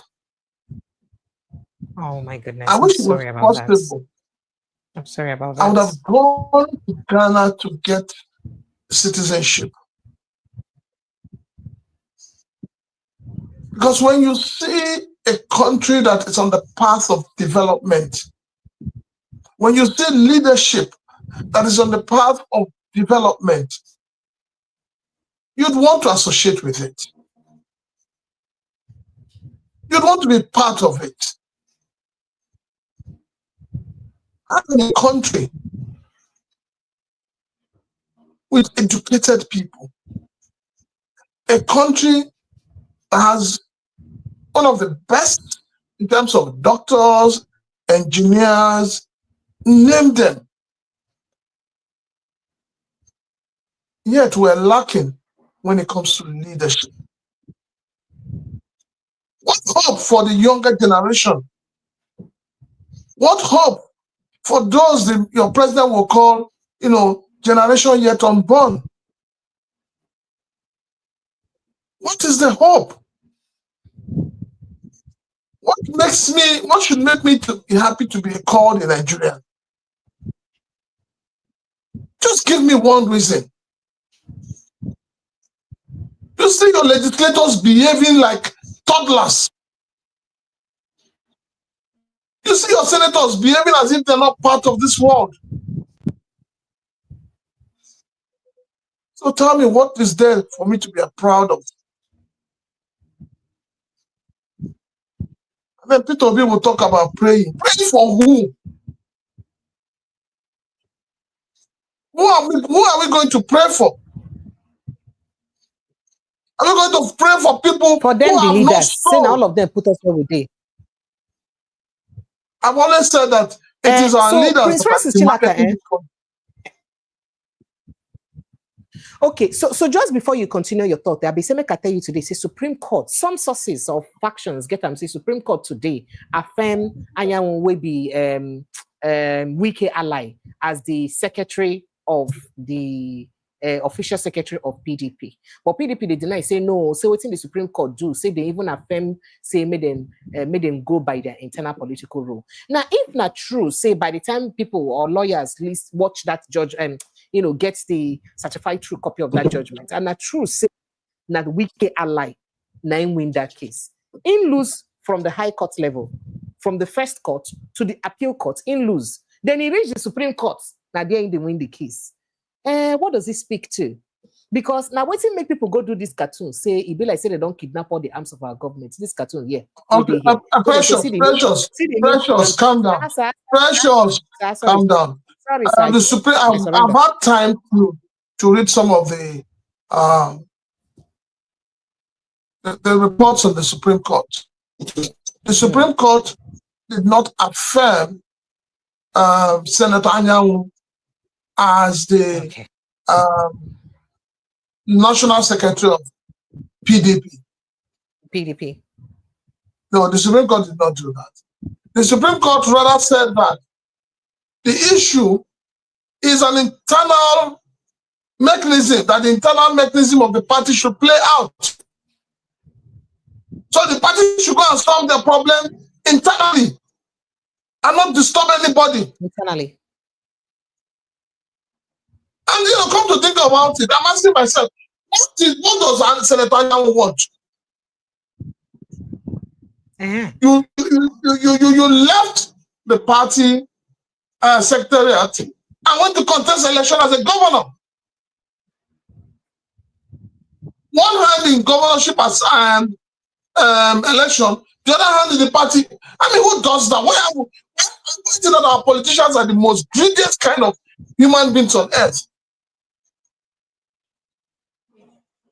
What he is doing is exactly what your Senate president did. It's exactly what Lawan did. You're going to be president.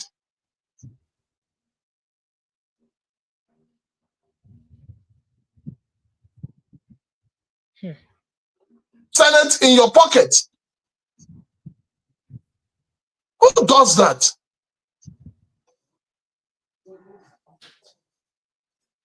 You know, I feel, let me be very honest with you, Precious. Sir? I am really ashamed of our political class. And that's why I keep saying that you have people in the Senate, you have governors, former governors, who have not been able to do anything useful to their states. And you have them as senators. Tell me, what good are they bringing to the table? But then, we just talk and talk and talk. The Nigerian people are not ready. When the Nigerian people are ready, how else would they? They are not ready. Precious, Nigerian people are not ready. Sir? Your Nigerian people, they're not ready.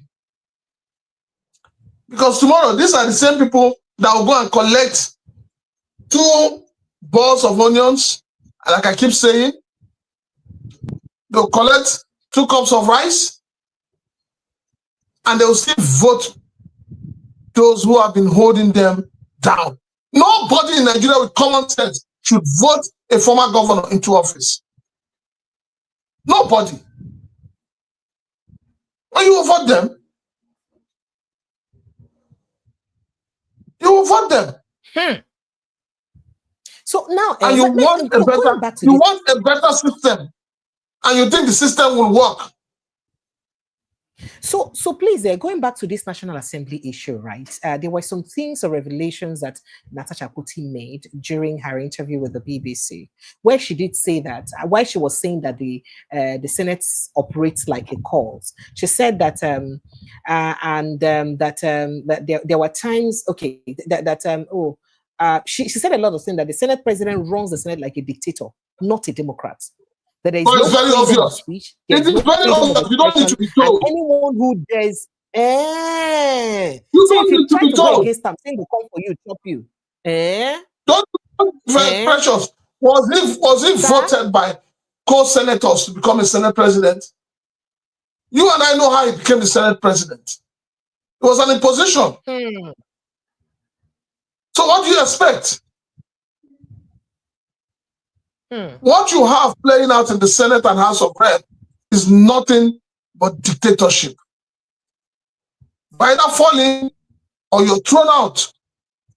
And I don't blame Senator Fabio. I blame the senators who have mortgaged their own sovereignty to him. They're the ones I blame. They are the ones I blame, honestly speaking.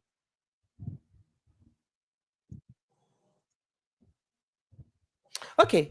So, Mr. Kenobi, let me come back to you, please, very quickly, while we're talking about this issue. So some of the things Natasha said, she accused, while she was trying to accuse or make a point or reference to how the Senate president had sexually assaulted her, or harassed her rather, sexually harassed her, let me use the right word. She said that there were times he told her that, Natasha, your husband is really enjoying you. It looks like you'd be able to make good movement with your waist. This your waist there. You make good movement with it. You will be wine up that your husband they enjoy. And she now said there was also a time that she forgot to wear her ring, and he said, Natasha, is this an invitation to treats? And she says, and there were about 5 senators there, and Akpabio said, oh, Natasha, You are not wearing your ring. Is it an invitation to trade? And stuff like that. But the truth thing about these things that she said about the Senate president is that everybody, if you see the comments waiting for the BBC where she made this statement, they say, hey, you don't bring proof. Madam, you don't bring proof. Where you go bring your proof? How do you bring a proof to about such allegations? You know, if these things them just happen suddenly. If now a Senator, I really like somebody to call us and tell us how it works in their part of the world, especially those in the diaspora. I beg, tell us. If now another country where this kind of thing happen like this, I beg. When they judge the case, they go tell you, say, bring a proof, say, inter you say your waist have been wine. I would like really know, but let me take your reaction to that in response to some of the accusation. And also going by that, I just said today courts have restrained INEC from receiving petition for her recall. And her constituents are saying that she should come back and learn how to be a leader. She should come back. Her constituents, according to sources sponsored by Yahaya Bello, are saying she should come back. When she come back, has come learn how to be a good leader. So let me take your reaction, Mr. Kennedy. Okay, so let me make it clear. The reason why sexual assault is sexual assault, but it's even more louder when the person becomes a public officer. Okay, to add to that, the person holds a leadership position in a public office. So there are certain behavioral pattern that is expected of somebody who is a public officer. Okay, more so a leader in that respect, because I mean, you're gonna be leading a group of people, okay, men and women alike. Okay, you're equals basically, even though you're made the head, okay, first amongst equals and stuff like that. So those kind of, first, what Natasha has said, they are highly likely to be true, highly likely in quotes, because I have also dealt with people at higher levels, both corporate and government. All right, how freely they can speak, and I've also encountered those who think that power parity has a way of influencing people. So if you're high up there, and then people around you are there, and then you look at those who may want to seek favor. And again, I speak about the way we play politics, because it's all about personal interest and what they want out of the system. So you see them selling themselves so cheaply in order to get what they think they want. And that's why everybody falls on any leadership that seems to be making sense. That includes the way we move across parties. Nobody has an ideology, right?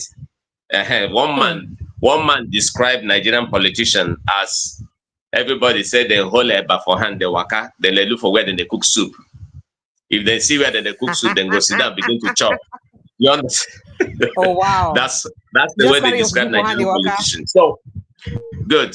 So those people where you say, then they ask for evidence. A lot of people don't know what sexual harassment is. It's a moral issue. And because it's a moral issue, and then we're dealing with someone in a leadership position, that's where it becomes loud.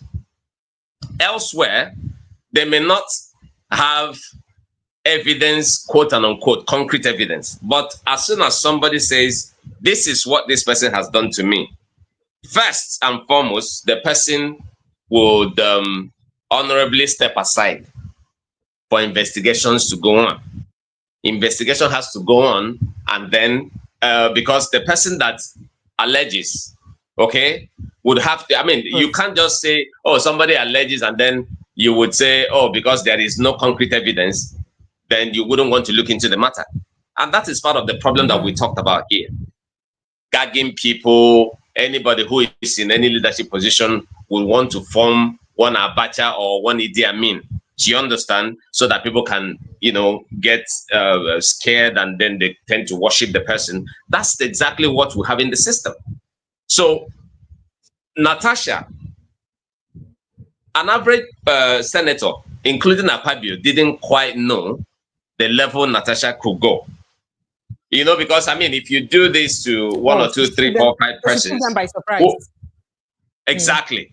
And she's still, as they're trying to pull her down by all manner of, you know, comments, misogynistic comments, and her wanting to quieten her and all of that, she's not giving in. You can see she's gone international. You can see she's gone from America to England. Maybe from England, she might go to France. She will go to everywhere possible. Europe. And as you speak, so far that she has spoken, the kind of revelation she's already put out there, there is no way you would type Nigerian Senate or mention Akpabio's name on the internet. Do you understand? So it's up. Look, wow. An average Nigerian politician. The president wrong media footprints. Exactly. And I know he is worried. I swear to you, he didn't expect this thing to get to this level. How he can stop it, he wishes that the thing can stop now. Could that be the reason why we hear that he's liaising with Yahaya Bello to call for this recall that we heard? He's using any and everything. And by the way, even if he didn't liaise with Yahaya Bello is already in trouble with EFCC. So anything he can do to help the leadership, people in the leadership position, in order to, you know, for them to even forget his own case, he would do it. And you know, this same Natasha, right, is the one that Yahaya Bello thought he was strong. The time Natasha dealt with him, he now realized that he was a nobody. That lady dealt with him, okay, and make him cave in.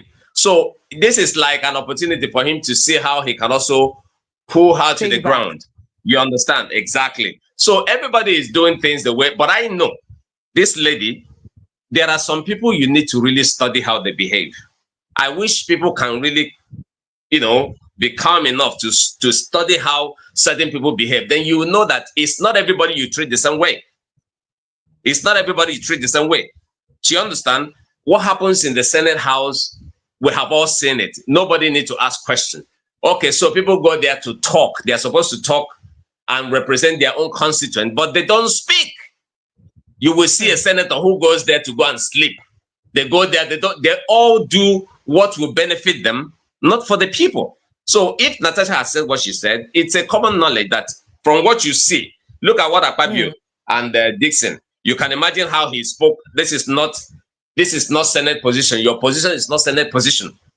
It's not Senate position. So are you telling me that Senate already had a pre-arranged position, okay, on the matter?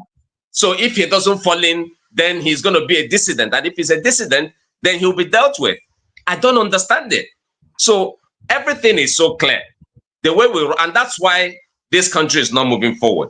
And like a psychologist rightly defined what madness is, to say that madness is simply doing the same thing over and over and then want a different result. It's not going to be possible. In fact, the time we started since 1999 up till date, rather than even standing in a spot, we are gradually dipping, falling deeper into a deeper hole, if you know what I mean.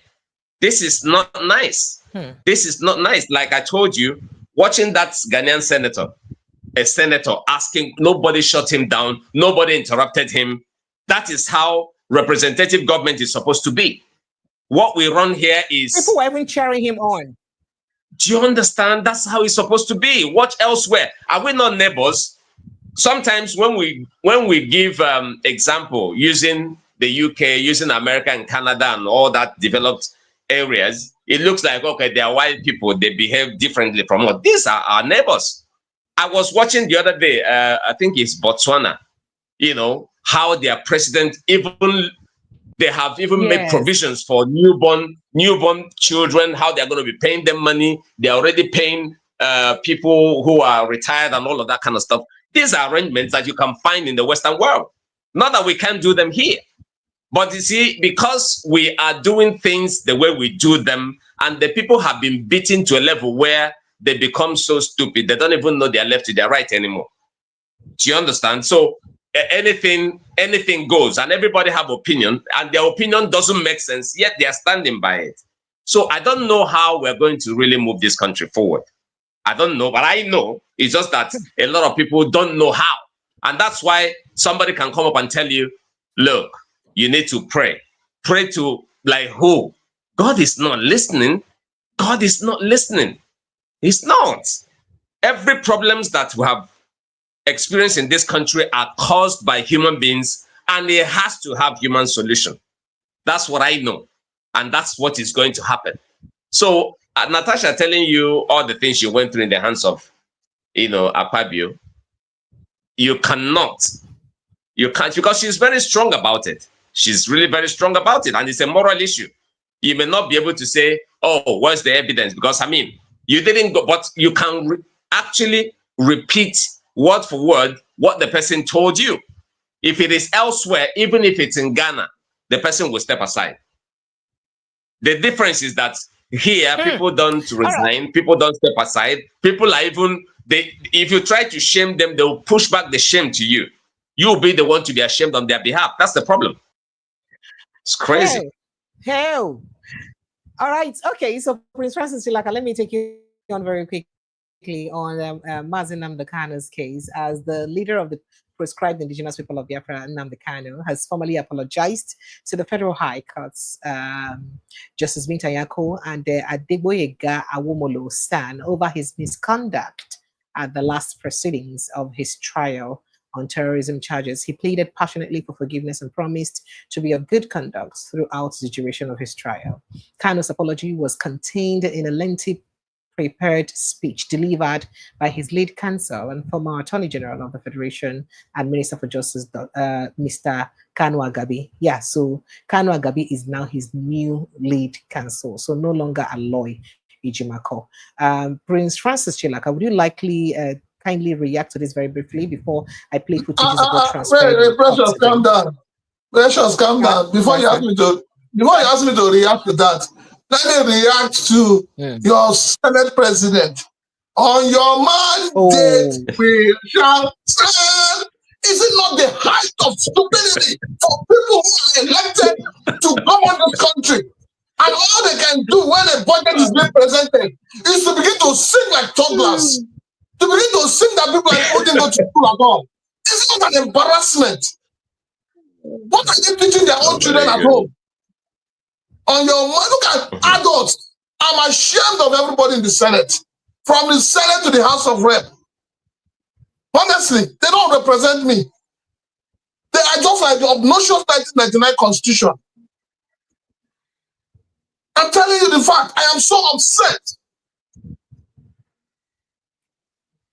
Something you're supposed to do to become, you're supposed to be a light of the future, a light for Nigerians, a light for the younger generation. They're not even up to candlelight anymore. Hey, that is a light not feel reach anywhere. This is not the kind of light that pursue darkness. Hey. They don't understand the meaning of 2/3.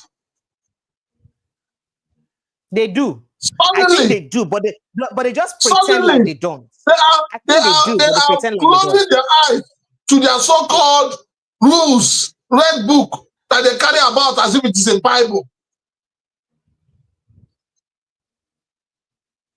Just because you want to sound politically correct, just because you want to do the bidding of one man, every atom of conscience has disappeared and thrown to the bush. What is happening at the national level is the same thing happening at the state levels.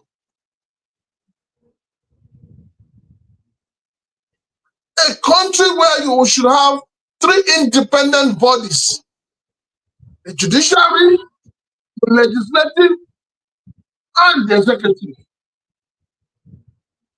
But you don't have that. What you have is just one man, one party. And now everybody is decamping to APC. They are decamping to APC because they are looking for where they will continue to have bread and butter. They are looking for where they will continue to eat. They are looking for where they are for where their children's education will be paid telling Nigerians. All right, Honestly, so can we quickly jump? I don't see light at the end of the tunnel. There's no even tunnel to talk of light in this country. No, they don't kidnap the tunnel. No vex. But can we respond to Nnamdi Kanu's case very quickly? He was well for me, the issue of Nnamdi Kanu, apologizing for the outbursts is a welcome development. If you know me, I've always said it is better for us to judge than to war. And I believe so much in that. And copy of the apology letter there. Yes, I give kudos to him. But like I keep saying, forgive and forget. What about the bruises?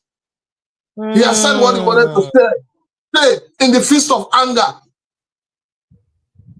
And if he did not do that outburst, I am telling you, Binta Nyako would have still been the judge handling the case. So that didn't bring results. Yes, it did. Because he exposed a lot of things. He said, your husband and your son have a case. So you're trying to use me as a collateral damage. So that outburst achieved something. Apology is welcome. Having Kanu Agabi as his lead counsel is awesome as well. He's one of the best. Don't forget, Kanu Agabi used to be called Mr. Due Process. He's the one that made all the laws about corruption, how to fight corruption. But at the end of the day, how much of it did we see play out? Rather than the corruption fighting, or rather than the corruption dying, the corruption has worn jacket, wear G-string, wear everything on itself. Okay. That's the truth. I pretend like that is the level we are in this country today. That is the level we are. While I pretend like I didn't hear one of the things you said, let me play you. No, you're not supposed to hear. A little drama happened in court today. Small drama happened today when IBC, I think a TVC reporter was trying to get footages of Nnamdi Kanu while he was, approaching the court. And as the DSS officers, them attack her camera, no let her talk. And people come, they say, why IBC DSS officers will continue to do this thing? And I see that.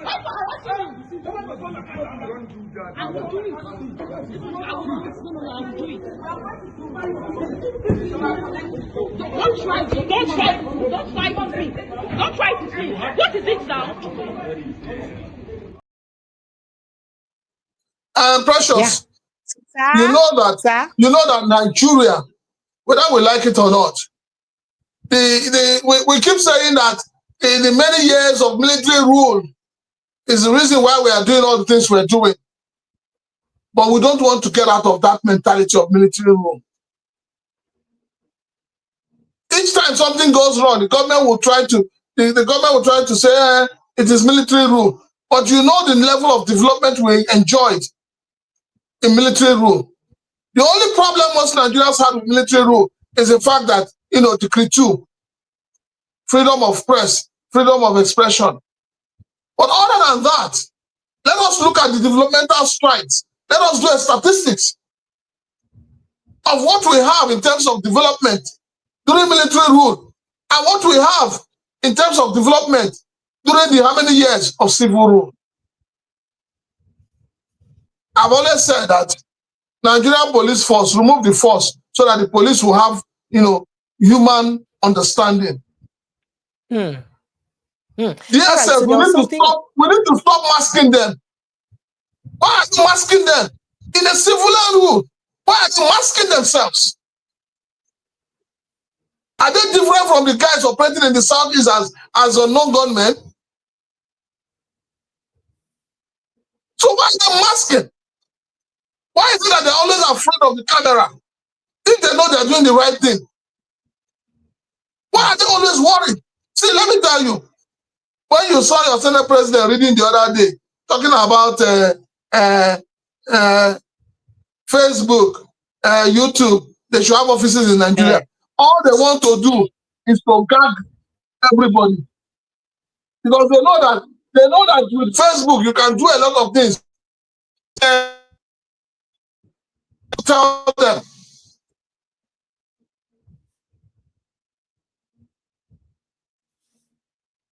All right. Apologies. I be like say network. Your network don't go back. Prince Francis Chilaka. So if this is your first, the normal conventional television stations will not show it. So there's a problem in the land, and unfortunately, the elders are wide awake while evil is thriving. So make we just play footage of some things where Nnamdi Kanu talked today at Port Harcourt. Make we just Section 2, subsection 3F of Terrorism Prohibition and Prevention Act says I cannot be tried in Nigeria. That's the law of Nigeria. Yes. I can never be tried in any court of law in Nigeria. That's what the law says. Anybody standing in trial or coming to try me is a terrorist. That's what their law says. As simple as not me. As simple as that.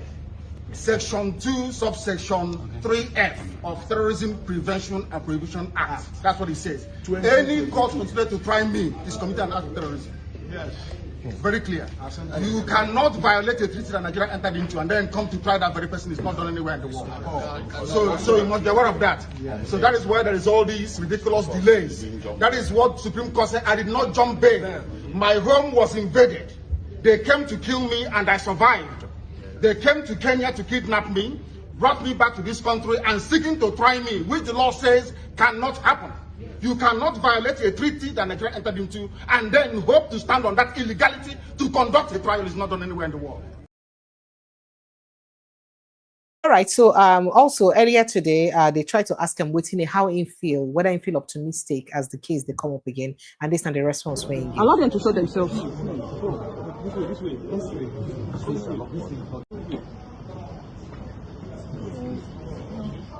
So this was why he was entering inside the court room when he made the access the courtroom.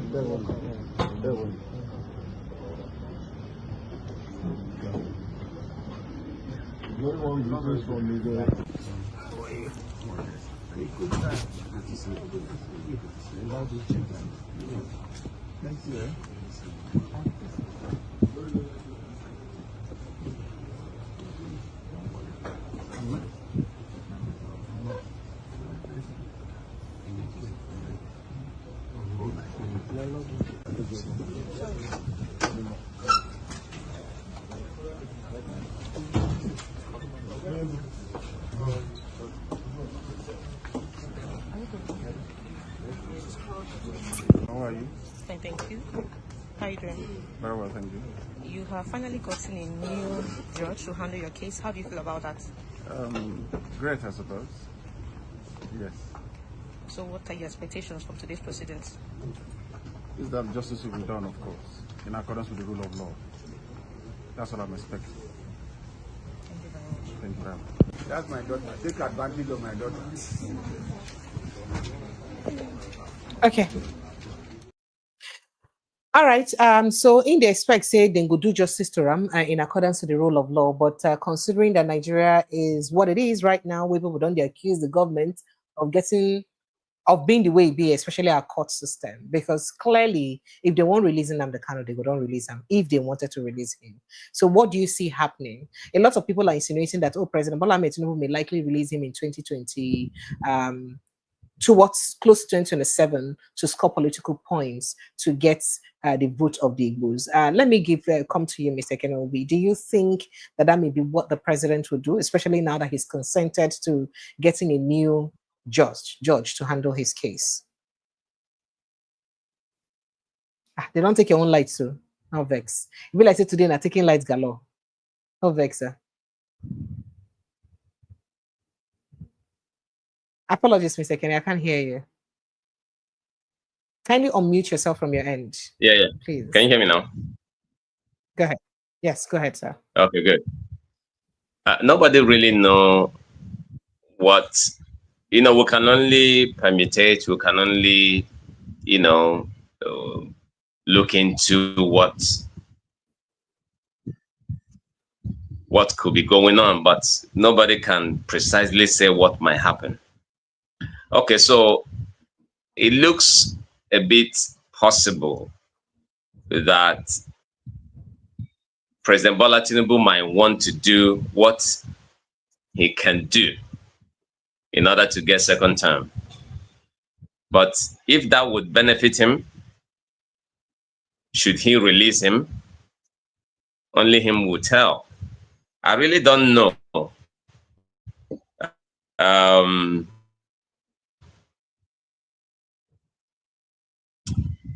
It's possible. Yet it might not be possible because I don't know. I don't know. They really are not interested in releasing Nnamdi Kanu.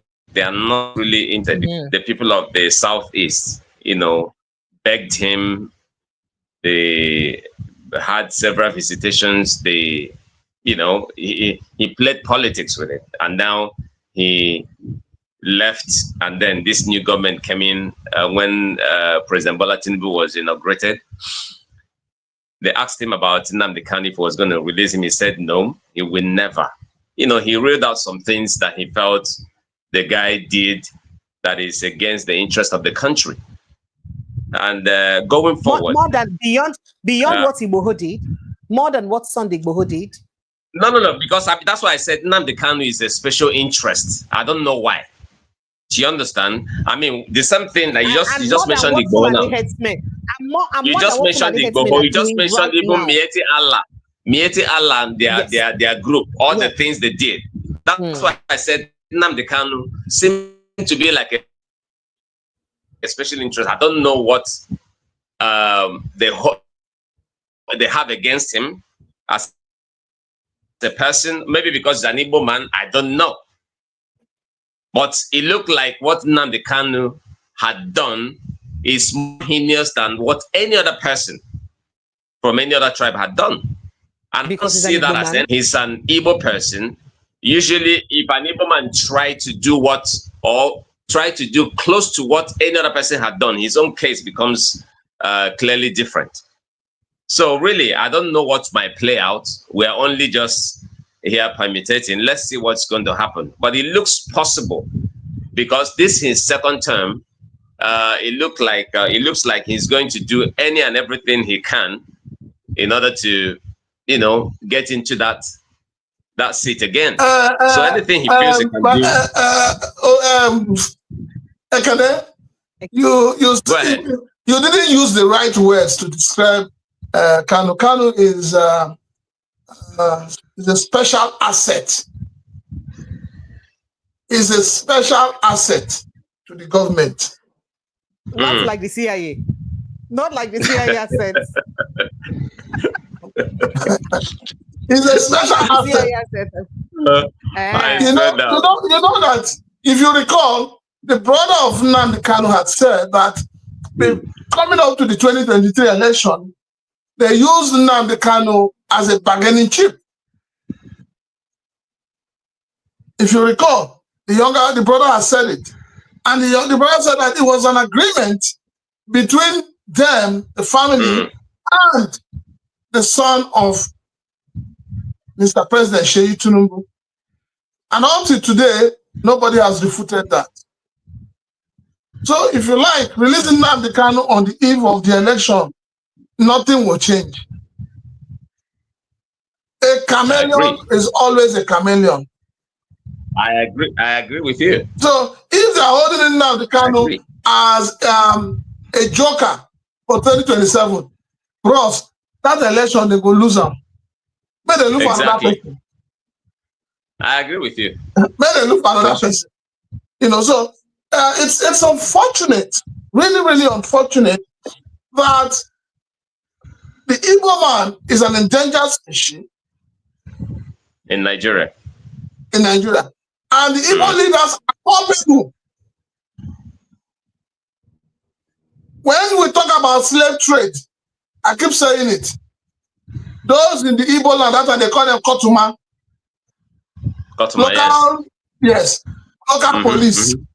Who were the ones running around catching the slaves.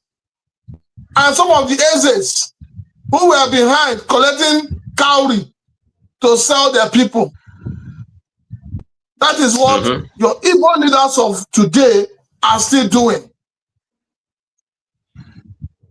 The The Igbo leaders will come out to in the full glare of the TV and radio. They say, "Oh, we are going to meet Mr. President to advocate for the release of Nnamdi Kanu." What do they do behind the scene? I respect Senator Abaribi, but I also have my own problems with him. All the while he has been talking of Nnamdi Kanu, has he raised it in the Senate? Has he raised it on the floor of the Senate? It's all a political stunt, man. So for me, you come and tell us that you are advocating for the release of Nnamdi Kanu, but in front of the Senate, on the floor of the Senate, has he ever raised it as an issue? He has not. Where are those, is it 100 and something or 200 and something honorable members who they said signed, appended their signature for the release of Nnamdi Kanu? Where are they? Where are the governors of the Southeast that will come on TV and tell you that they are advocating for the release of Nnamdi Kanu? Where are all the Ezes? I'm not talking of the ones you have outside the Igbo land, because those ones, I don't know where their Ezeship is coming from. But I'm talking of the Ezes in Igbo land. Where are they? What are they doing? Man. Where are all the men of God in Igbo land? You don't even need to continue. Look, they are just like I said, it's all a stunt. Everybody, if you want to be relevant for a minute, okay, you just behave like you're showing support for Nnamdi Kanu. Before you know, nobody mean anything really. You're asking valid questions, but because they don't mean any good, you understand? I mean, it goes nowhere. So really, that shouldn't be until when people are ready. The Igbos are not ready. Those who you think that they are the leaders of the Igbo land representing Igbo people in Nigerian government, they are not there for the people, and that's the truth. In the few days after IBB made his unveiled his famous book, it's his book, that told you that the 1966 coup is not an Igbo coup. And the first demand of Ohanes and Igbo, or a faction of Ohanes and Igbo, is they want how many trillions? They want apology. The youth followed the same. But today nobody's talking about that again. It has faded away. Exactly. Life continues. Look. But you and I know that if this was in the Southwest, by now they would have set up a high-powered committee to analyze that book. Because the pressure will be on. They won't just say it once and just leave it to fade away like that. The pressure will be on. They will engage all the national papers everywhere. It will be in the faces of all the government officials, and in no time you will see them start to do something about it. Media. Is that not because the Southwest has the highest investment in media? No, not because the Southwest has the highest number of media, and people not paying for adverts. And people not paying for adverts. But it is easier for them. It is easier for them, pass. But owning most of the media houses, right? But they know the strategy of pushing and keep pushing. An average Igbo man does not, if he says something today, because he didn't mean it in the beginning, if he says something today, before you know it, he fades away. He won't even add any, there won't be any form of seriousness in pursuing that thing. But an average Yoruba person knows how to, put pressure on whatever it is that he's asking for. In no time, he will get a result. That's how they are very consistent. Let me quickly say. Can I quickly attend to my call? Hold on, before you take that call. Let me quickly say this. Okay. When the issue of Sunday Igboho came up, you saw how the leaders in Yoruba land gathered. They came together as a unit. Now, let us go up north. This whole idea of reintegrating Boko Haram, bandits, headsmen, killers, rehabilitating and integrating them. Do you think it was just a decision taken by one man? No. It was a decision that the North came together and said, this is what we want. Why are the Igbos not doing the same? You saw when the governors from the Southwest held a meeting to discuss issue of insecurity in the Southwest. They threw away their party affiliations. Absolutely. And they came together because they understand that there's a problem that is affecting the people, and that problem needs to be resolved. Southeast governors, how do they ever meet? All right, Anytime they want to meet, some of them will send their deputy or send the secretary to government. So please, let me quickly take this call. And this is also to let Nigerians know that our phone lines are open. You can call our WhatsApp line only on WhatsApp 0817 029 4077. The number is on your screen right now, 0817 029 4077. You can also click on the link. This post is on the comment section and is pinned. So if you just go where the post day for the comment section, it is pinned. Just go there, click on that link where there. If it directs you to the house, make you join us. Hello, good evening and welcome. Good evening, my sister. How are you? I did very fine, thank you. How are your side? What's your name, Abeg? It's okay. Okay. From London. Okay, from London. Okay, welcome. Okay, London, not okay, Japan. Okay, you're welcome. No. You're welcome. Go ahead. Thank you very much. I hope you're doing well. I did fine. I did okay. Thank you. Okay, let me speak in the way you guys are speaking. First of all, I want to thank the audience that came in for the show. But one thing I have to put in there is that when the person that owns the show said, "1 second, let me do this," let the person hold on. That's how it is done anyway. It's okay. So it's okay. Just go ahead. Sorry about that. Go ahead. I'm going to help now. So the problem we have in Igbo land entirely, it's not about just land.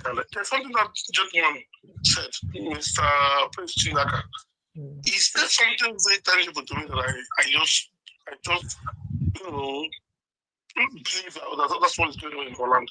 You know, the slavery period, the time of slavery, the Igbo people were the main custodians of those selling their people. Even what really proper. The worst is happening one of the states that happened in those days, in 18 centuries ago. What people afraid, what people are going through in Nigeria, within ourselves, is worse than what happened those days. How do you mean? What do you mean? You mean say Igbo people they sell themselves again now? Now we see you they talk.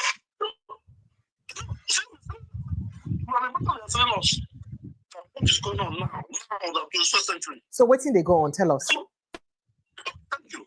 If you what you said now, you see so many ways that our own policemen are killing our people, even colliding with criminals to sell our people and kill our people.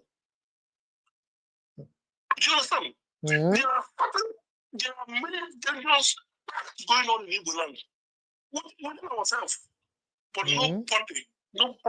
All the look at the mother, look at the bill function. The highest will be the first class will be we have in our Igbo land. My dear, since everything is going on in Igbo land, have you had him say anything? It's not interested. All of these people are not interested. But during the olden days, all these chiefs performs, they have a big role they play in order to bring peace in our society. Now they can't issue. People are collecting money to go. They collect money. And the government will give them money and they don't deal with them. Because every time it comes out, they are political, they won't get it anymore. It's not about politics.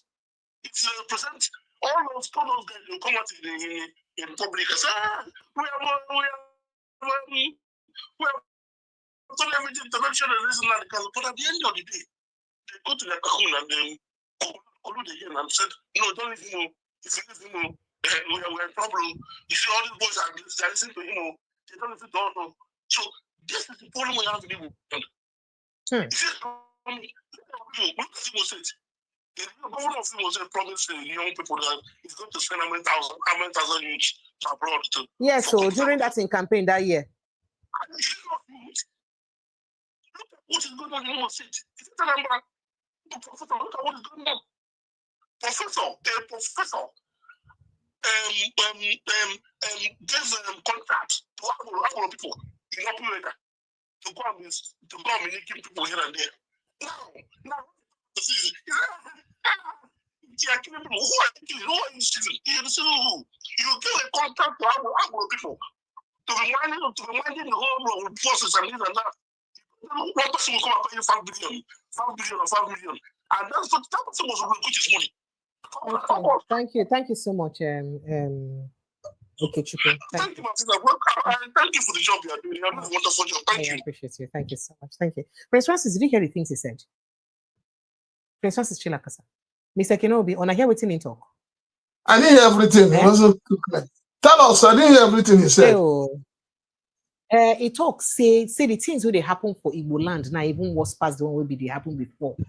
Say our own, say Igbo people, their own brothers. Then you hear everything. You hear, say Igbo people, they will be police officers. They collect money, they go kill their own brothers. Then and all that. I don't know, Mr. Kenneth, since you hear, but get me react first, quickly. No, I didn't quite hear. That's what you are the one. Just keep because he was fainting. Yeah. I didn't quite.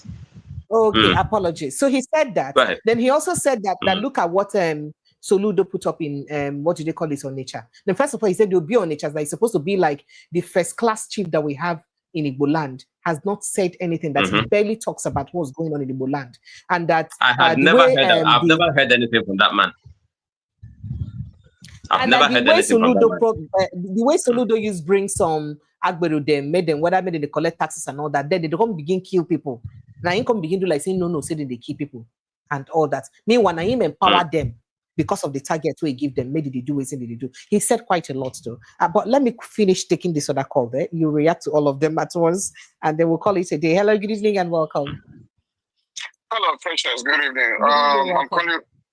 Yes, I'm calling from Georgia. I called the other day, and please, with all due respect, my name is Dave. Dave, you're welcome. Go ahead, Dave. Yeah, with all due respect, ma'am, there's one thing I wanted to point out before I say what I want to say.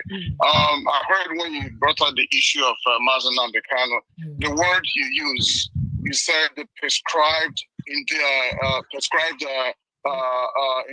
leader of the prescribed indigenous, yes, because that's the way he refers to in the news. Yes, it was from the news and not from me. Yeah, but that doesn't make it right. It doesn't make it right, please. It doesn't make it right because once it doesn't make it right, is this is Nigeria. They say give a dog a bad name so they can use that to kill him. You understand what I'm saying? So please, the news saying doesn't mean you know the truth and you know the right thing to say. So you rather prefer you say the IPOB leader Nnamdi Kanu, that was described. You know they've been trying to challenge that in the court, but they're running away. So when the Nigerian news continue using that name, it hurts us, we that are following him, knowing that we are not terrorists. The main terrorists, they're not even saying that even those people that are killing all these the headers and farmers and all whatever they call them, we all know they are terrorists. But some of these Nigerian media they never use that word terrorist. They don't use it, and they know quite right that Fulanis are terrorists. So please, that's what I wanted to correct. And one other thing I wanted to say, please, like I said, that was just like a correction with all due respect. I know this is your show, but at the same time, no, it's okay. It's fine. You're totally entitled to your opinion. Yeah. So another thing I wanted to say, no matter what you guys are saying, what you guys are saying is the truth. The reason why we are where we are today, why we're having this problem in Nigeria is because sometimes some of us refuse to tell ourselves the truth. We are not one people. That is why we have all this insecurity going on in Nigeria. By the time we'll come back and realize, okay, look at what is going on in Burkina Faso. Look at how this man is just a terror or whatever. Look at how he's trying to revive their country. How many are they? If we can, we all know that, we were all amalgamated. We are all amalgamated. We have been in Nigeria for over 100 years. It's not working.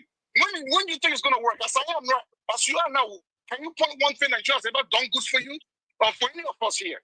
Nothing. Every time we just keep shouting one Nigeria, one Nigeria. We know it's not working, and some of these people cannot come out and say, you know what? It is time to end this country. Let us end it and stop talking about Nigeria. So I don't know if you've heard when my lawyer Barrister Sim had spoken here before.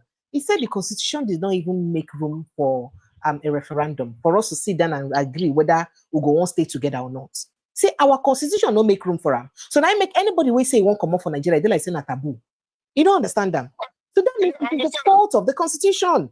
And that's why it's like that's why it's as if everyone is running away from that conversation. Yes, you're right. But at the same time, we're not going to take steps because they just say there's no room for it. We're not talking about it. We have to talk about it. We have to keep pushing. We have to push it until they accept because we cannot, as long as we still remain in one Nigeria, Nigeria will keep killing us and they will do a headway to our survival. And the only way we can survive is to disintegrate and go our separate ways. Thank you. Thank you, Auntie. Thank you so much. Thank you, brother. Thank you. All right, Mr. Kenobi, let me have your thoughts on this so that we'll wrap up. Mr. Kenobi, you and Barrister, I see Barrister Chilaka. That's how they call you Barrister. Oh, Mr. Chilaka, sir. Mr. Kenobi, please go ahead. Mr. Kenobi, are you there?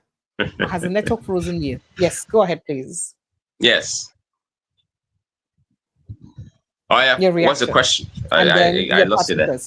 I did ask. Oh dear, the calls are just coming in their numbers now. I don't even know. But are you guys able to hear the callers? I need to be sure that you can hear. No, I heard this one. I heard this one. I heard this last one. Is clear. Yeah, it's clear. All right, okay. Just to be sure. Just to be sure, so that we'll not be wasting our time.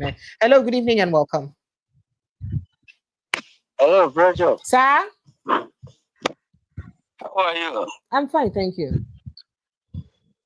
A long time. Okay. Are you still on live on? I am still live. Oh, yeah, very quickly. Now you be my last caller, sir. Wait till be your name, I beg, remind me. Your voice sounds a bit familiar. Okay, I hope you had your from Denmark. Oh, keep one minute. It's been a long time. I'll see that everything we have done, starting from all the whole thing, only the dollar remains more, make it reach 2,000. You know, saying that my God forbid, hold on, since. My God forbid, hold on, never see reach 2,000. Still, it knows you when I tell you, say, during that court. When I say Jezebel and Judas, they fly go to London, this one happened. At the end of the day, we see what thing will happen. That guy not going to win that River State. He not going to win them. All these things when they do, nice cup, they think. You know, say you get where you go for, you get where where you go full water for cup, you go throw for ground. Now the cup don't full. The cover don't fall. You know, not before Barana. You know, say River State is big past Denmark as a country. River State is 6 million people. Denmark is 5,900,000 and something people. Namibia will just get a new president now, just 2.9 million there about people, about 3 million people. Ghana now where you the show. Ghana now how many population? Ghana now 30 million. I go look at the whole full blow country like River State. You just carry the governor, not the governor input for military rule. Now the whole state input for military rule because your vote no count again. No matter how they do it, whether they rob the vote, anything they like, whether they call it. But it was election. It was election where make that person president. Then if the election was not proper rule, then let them carry that election of that the person then give as the head of state. Let them carry the vote and give to the OB. Then let us not say you're not supposed to stay there. The time when we the talk say why you supposed to be there. At the time they say he's supposed to be impeached. You're not supposed to enter there. Check out all the whole bad record where this guy have. Let's still put them there. In the fear about the military. How come now you can't carry military, go put for it? The one that in the pay me, Sorry. Anyway, I can still look at them because God bless you. You're in this platform now. Yes, so this is my first time to watch it. Oh, so you just jammed me by accident. You're welcome. I'm at the program now. What thing that happen for the River State? Every evening. We day here every evening. After on the channel, River State I enter. Now this seaport where they block for River State. Now I carry me come Lagos. Lagos where no get good water. Where mosquito the person anyhow everywhere. No enjoyment for Lagos. No vex. Thank you. Thank you, Ogaraya. Well done. All right, let's just send it for the day. So let me take your parting shot. But while you're reacting to this here, I would like you to quickly also jump in the conversation that Dangote has raised. Dangote say, because of say the federal government don't stop to won't give him oil for dollars. Say himself, he want to stop to the sell in petroleum products in Naira to marketers. So he go to sell in dollar because say the thing is spoiling business. Now marketers they threaten say they go live in waiting they call and they go live in petrol. They go they buy the imported ones from NNPC. Could it be NNPC's strategy to ensure that we concentrate on imported fuel instead of buying Dangote fuel? Remember, there has been controversy that Dangote fuel actually lasts longer than NNPC fuel, which I have tested though. I don't buy full tank NNPC. Buy full tank Dangote. I use them do the same thing, but Dangote lasts for me a couple of more days than NNPC fuel. But let me while you're wrapping up, just sum up all of this in your conversation, including the reaction from the callers. Okay. So there's something I said. Nigeria is a business ground. Okay. Nigeria is a business ground, and the Nigerian people are there, and anybody into this with this inside the system, then they operate as they like. See this thing where they happen between NNPC, Dangote, and all. Who are the people suffering it? Now the people of Nigeria. Now waiting they pay me with that. Because I don't see why NNPC cannot maintain an agreement for a bit. Okay, so the first Naira for crude was about 6 months or so, just about to elapse, and now they are talking trash. Why? Because Dangote, at some point, when you talk about market forces, willing buyer, willing seller, and all of that kind of stuff, he's been able to play the role, or the competing with him, right? But you can see that he had really outplayed them, and now they're trying to deal with him from the agreement where they sign with them. And if they remove the agreement, say they're not going to sell oil to them again in Naira, who go suffer them? And as a capital, because himself, at the end of the day, go add whatever difference. Yeah, he has to, because if he imports in dollars, he has to sell in dollars. Exactly. So you not go really blame him. He's a capitalist. He wouldn't want to lose money. But that's a way NNPC wants to frustrate him. And by frustrating him, they are even frustrating Nigeria as well. You understand? So the Nigerian people, nobody is able to ask the right type of question. Even if you do ask, would they do well? NNPC, they say they don't do well. He said that the claim they say that they do well. Say, in fact, say this Naira for the crude oil for Naira. Say the thing don't help reduce the pressure for our dollar, our Naira well. Say how come they wonder you can imagine all that change in our mind again. Even President Tinubu talk about them, say the thing good. Only I don't understand. If the thing condemn. If not serious country, Dangote built a $20 billion refinery that have the capacity, in fact, the biggest in Africa, that has the capacity to supply this country all of our needs. If you say we're serious, now Dangote, everybody go key into now. Okay, that is if they want to compete with Dangote, like they've told us, they're supposed to have fixed particular ones to be able to compete, because we have the crude here. But no, we have the crude. We have a refinery that is brand new. Some people are still interested in importing even much more. Okay, even and now they try to say our worry and Port Harcourt they work. They work. Now the importation now come even there higher. So it's just a whole mess going on. But like I said, Dangote has said what he said. If they remove that Naira for crude, everything ain't go to sell them for dollar. There is nothing you can do. Be capitalist, you cannot lose money. You know fit. And now the Nigerian people ain't go suffer them. And even if the marketers, all those private marketers, no buy from him, he doesn't see. Even Brazil, he will export. Dangote can export to Brazil. Dangote can export and he won't lose to Saudi Arabia. Dangote can, all the West African countries. Dangote they worry about selling his product. Thank you. You know they worry one bit. Now Nigerian people go suffer them because they are looking for a way to push Dangote out and then raise their own money so that the petrol now that is about 900 or something now will now turn to 1,000 to 1 suffer. And that's where the problem is.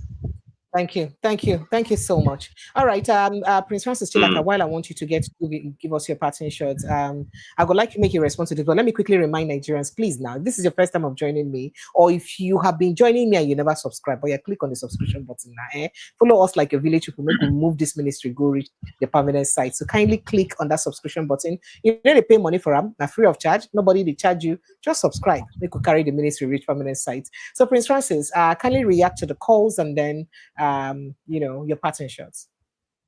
Mr. Keno, let me let you go. Let me release you. Thank you so much, Mr. Kenobi. It's been an amazing day. I appreciate you big time. Thank you for your selfless service to humanity, because I don't pay you guys to be here, but you always make out your time to be here, and it means a lot to me and all of us who join every evening. Thank you so much, and please do enjoy the rest of your evening. Goodbye. Thank you, sir. All right, Prince Francis, sir. Thank you. You know when you say when people call in sometimes, they make a lot of sense. I believe that now every Igbo man right now knows that the Igbo leaders are culpable in what the Igbos are going through. And culpability is based on greed, selfishness, and wickedness. Because when you look at how those who have been governors in the Southeast, since we returned into civil rule, you ask yourself, what developmental projects, what legacy projects have any of the governors left in the Southeast? What footprints have they left? So it's easy for anybody to say, oh, well, the federal government is marginalizing us. Yes, the federal government is marginalizing you, but the federal government gives your governors money every month. What do they do with those funds? They embezzle it, they steal it, they stash it abroad for their families and their cronies. So yes, all right, sir. The Igbo leaders are the problem of the Igbos.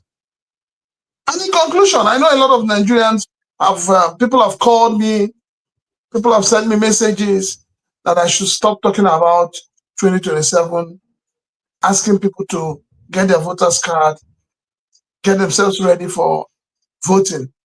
We can't stop that. For us to change this country, for us to have a Nigeria that you and I can be proud of, we must exercise our civic responsibility.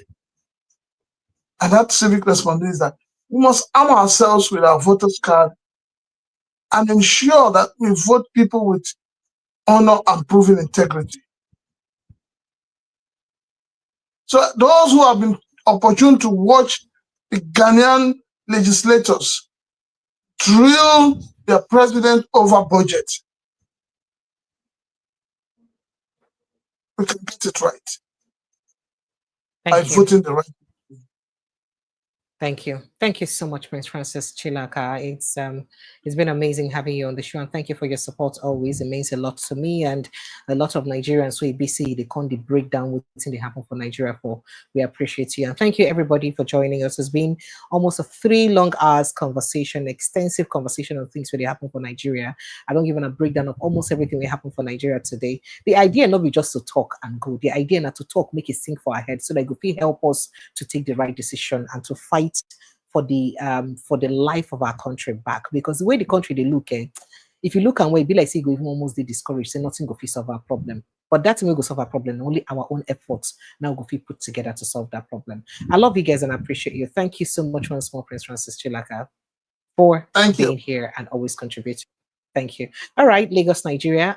Thank you, Nigerians, for always joining the show and always contributing. I love you guys and I appreciate you a whole lot. I see you again tomorrow, God willing, on Sunday, God willing, with Prince Francis Chilaka again.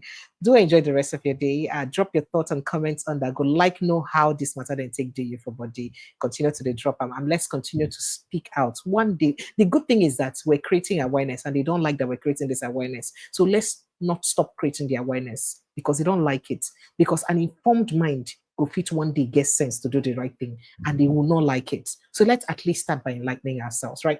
My name is Precious A. If you've not subscribed to this page, please ensure that you do so. Continue. I beg, just click on the subscription button. Not free. You need to pay money for inside. So just click on the subscription button, turn on the notification button if possible so that you will know when we do live from time to time. I love you guys. I'll see you again on Sunday, God willing. Have yourself an amazing evening. Good night and God bless.